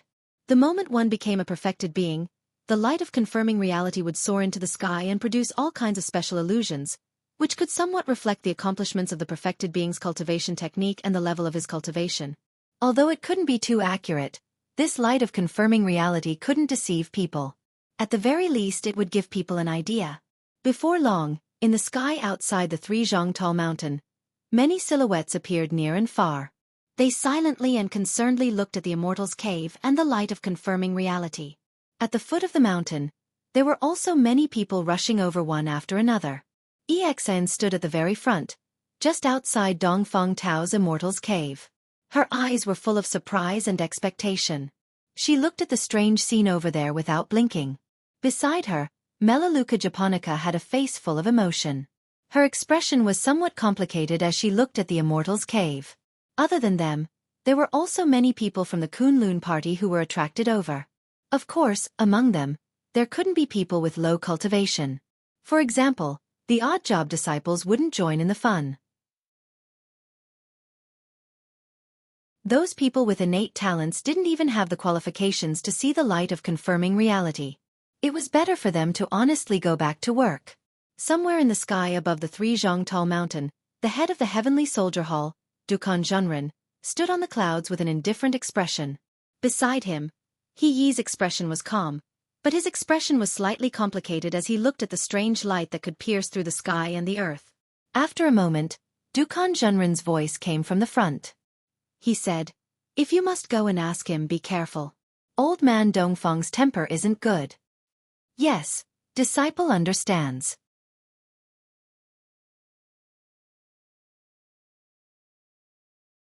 Chapter 174. The majestic Kunlun Mountains were undulating. Even in broad daylight, there would always be shadows, and there would always be places where the sun could not shine. The martyr's grave was such a place that seemed to be forever hidden in the darkness. When the dazzling spiritual light shone upon the mountains, everyone gasped in admiration. The light came from far and near, but it did not fall on the back of the dark mountain, unable to shine into the shadows. The corpse stood silently in the dark courtyard, looking up at the light in the sky and the faintly discernible dragon and tiger phenomenon. It galloped unhindered, arrogant, and symbolized the greatest power in the world. After a long while, he turned around and walked into the darkness without a sound, like a lonely ghost left behind in the mortal world. The divine light of testimony was a rare cultivation phenomenon. Many cultivators would not be able to see it even once in their lives if it was not for a fortuitous encounter, let alone a regular person. That was why, although Lu Chen was heavily injured, Su Qingjun helped him sit up in the straw hut on Flying Goose Terrace. She leaned against the window sill and looked out at the strange light in the sky. Su Qingjun sat by his side and supported him. For some reason, both she and Lu Chen seemed to be unperturbed despite the fact that their identities, positions, and abilities were worlds apart. When she saw the divine light of testimony in the sky, Su Qingjun could not help but feel excited. Even for a publicly acknowledged genius like her, the Yuanying realm was still a distant goal. There was still a long way to go. Not to mention the legendary Great Gate of Life and Death where geniuses would die prematurely. No one could be certain that they could pass it. When she collected her excitement and calmed down, Su Qingjun quickly noticed that Lu Chen's expression was a little too calm as he gazed at the mystical light in the distance. For a lowly errand disciple, the wondrous scene that appeared right now was very likely a realm that he would never be able to reach in his entire life. However, even though Lu Chen looked at it very seriously, he did not seem to be excited at all. He seemed to be calmer than Su Qingjun, like an indifferent and ordinary person. "What's wrong?" Su Qingjun asked Lu Chen. She was a little concerned, but also a little curious. Lu Chen replied. Su Qingjun pointed at the light in the sky and said, "You don't seem to be too interested in the divine light of testimony." Lu Chen was startled for a moment. Then he smiled and sighed. "Eldest miss, if you had dozens of wounds on your body like I do right now, the pain would be excruciating, and you would want to faint immediately. You wouldn't be able to lift your spirits for other things." Su Qingjun gave it some thought and agreed. She sighed softly and said, "I was careless." As she spoke, she helped Lu Chen lie down again and said in a low voice, "You should rest well." Lu Chen looked at her face and suddenly said, "What you said outside before, were you serious?" Su Qingjun said, "What?" Lu Chen said, "Of course, when you announced to your master that you wanted to accept me as a disciple." "Ah, you heard it?" Lu Chen closed his eyes and said, "Your voice was not low at that time." Su Qingjun smiled and said, "I was serious." Lu Chen sighed and said, "Can I refuse this matter?" "What?" Su Qingjun was shocked. It was clear that Lu Chen's reaction was beyond her expectations. Lu Chen didn't say anything and only calmly looked at her. After a moment, Su Qingjun frowned and asked, "Why?" Lu Chen said, "Your master was not happy." Su Qingjun nodded and said, "Are you afraid of him?" Lu Chen said, "Your master is spiritual master Yuanying and I am an odd job disciple. Do you think I should not be afraid of him? Su Qingjun was silent. After a while she softly said, I clearly only want to accept a disciple. Your identity is not the same. Lu Chen somewhat helplessly interrupted her words and said, Your talent is too good. Everyone has placed too much hope on you, especially your master. So he will definitely not allow anything that could delay your cultivation to happen. Moreover, I am older than you. Su Qingjun was startled and said, You still care about this? Lu Chen smiled bitterly and said, You know I am thick-skinned. Of course I don't care about this. But other people care. You are a 22-year-old young lady, and you accepted a man who is several years older than you as a disciple. Moreover, his talent is very poor. What do you want other people to think? Su Qingjun coldly snorted and a trace of anger flashed across her face. But she didn't say anything. Lu Chen sighed and said, Of course, others would only think that you're possessed, or perhaps you're young and insensible, and you've been seduced and bewitched by others. Then no one will come to find trouble with you. But if you really accept me as a disciple, I am afraid that the entire Kunlun mountain will not be pleasing to the eye. When that time comes, do you think I can live long? Su Qingjun looked deeply at Lu Chen and suddenly said, Your current reaction is completely different from what I originally thought. Lu Chen said, Oh, then what did you originally think? Su Qingjun said, I thought that if I told you about this, you would jump 3 feet high and be elated and in disbelief. Then you would cry bitterly and kneel in front of me, hugging my feet and calling me master. Lu Chen raised his hand with some difficulty and scratched his head. He smiled and said, It seems that it should be like this. Well, yes, I have already prepared to kick you away. Su Qingjun said calmly. The corner of Lu Chen's mouth revealed a trace of a smile. He looked at Su Qingjun's beautiful face. After a moment, he gently nodded and said, Thank you. You are welcome. In the end, Lu Chen ultimately did not become the disciple of the Kunlun party's youngest genius, Jin Dan Su Qingjun. This title, which was enough to make all the younger generation disciples drool, was far away from him. However, probably in order to make up for the harm that Lu Chen suffered this time, and also to better protect him from being targeted and framed by her own family in the future, under Su Qingjun's insistence, Lu Chen still obtained the title of a nominal disciple. The title of nominal disciple was very different from the official disciple who formally entered the sect. Basically, it could be seen as a kind of exchange of favors. For example, a certain cultivator with profound cultivation accidentally owed a favor, but this favor was not enough for him to accept a disciple and teach him. Therefore, there was this kind of compromise method and title. Generally speaking, a nominal disciple could not obtain the master's Dao inheritance.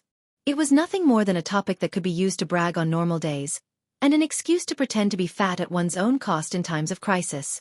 Of course, with this title, others could not recklessly bully him. Otherwise, who would know if that master's mood was good or not? If he angered a great cultivator and came to find trouble, wouldn't he be in big trouble? Therefore, this method was equivalent to Su Qingjun giving Lu Chen a talisman. It was equivalent to indirectly telling the people outside that although this handyman disciple was a waste, he was now a nominal disciple of Su Qingjun.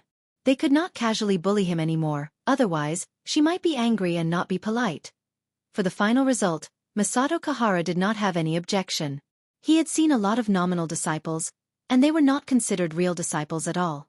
As long as it did not affect Su Qingjun's cultivation and reputation, he was too lazy to care about the trivial matters of the Su family. But even so, with Su Qingjun's current reputation in Kunlun Mountain, suddenly having a nominal disciple, even if it was just a handyman disciple, was still very sensational. Logically speaking, this matter should have been a little troublesome, and people would talk about it for a while.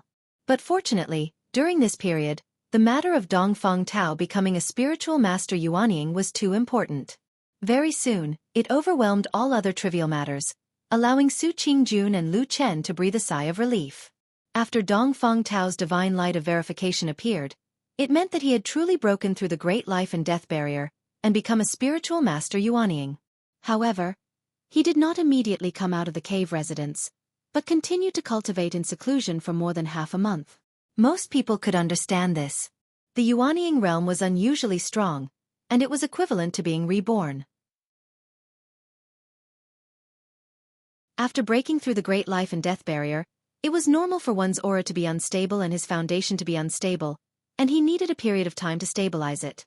And for cultivators, especially high-level cultivators, the safest place in the world was, of course, the cave residence where they cultivated in seclusion. Half a month later, Dong Feng Tao successfully came out of seclusion. At that time, most of the Kunlun party's Yuanying Zhenren and Jin Dan Friar were present to congratulate him. Even Lord Tianlan, who was not in Kunlun Mountain, sent someone to send a congratulatory message. Among the people present to congratulate him, of course the leader Spiritual Master Idol Month was the leader. At that time on the 30 Zhang Peak, there were as many Zhenrens as there were clouds, and Jin Dan Zhenren could be seen everywhere. It could be said to be a gathering of prosperity for a moment, and it was also a rare display of high-level cultivators for the Kunlun party. It once again revealed to the world the unfathomable strength of the majestic Kunlun. After Dong Feng Tao came out of the cave, he was full of energy, and his eyes were shining. He was full of satisfaction, and he laughed 3 times towards the blue sky. Next to him, Xian had already rushed over excitedly, and hugged him with great joy. Dong Feng Tao laughed loudly, and then nodded and smiled at Melaleuca japonica beside him. Then, he strode towards where Spiritual Master Idol Month was. A gift of gratitude was still necessary. If there were no sex, there would not be so many spiritual materials and resources. If there were no sex, there would not be such a stable and peaceful cultivation environment. These words, everyone knew in their hearts. Dong Feng Tao quickly approached, and just as he was about to greet, he was suddenly startled. He saw that among the group of Yuanying Zhenren in front, Spiritual Master Idol Month was standing at the forefront, smiling and nodding at him. However, in front of everyone else, there was another person standing next to Spiritual Master Idol Month. It was a little girl who seemed to be only a little over 10 years old. Her face was calm, like the snowstorm on the winter peak, cold and slightly chilly. You're tuning in to the Xiaofan's Wuxia Tales YouTube channel. Don't forget to subscribe and join us on this journey to catch the most captivating stories.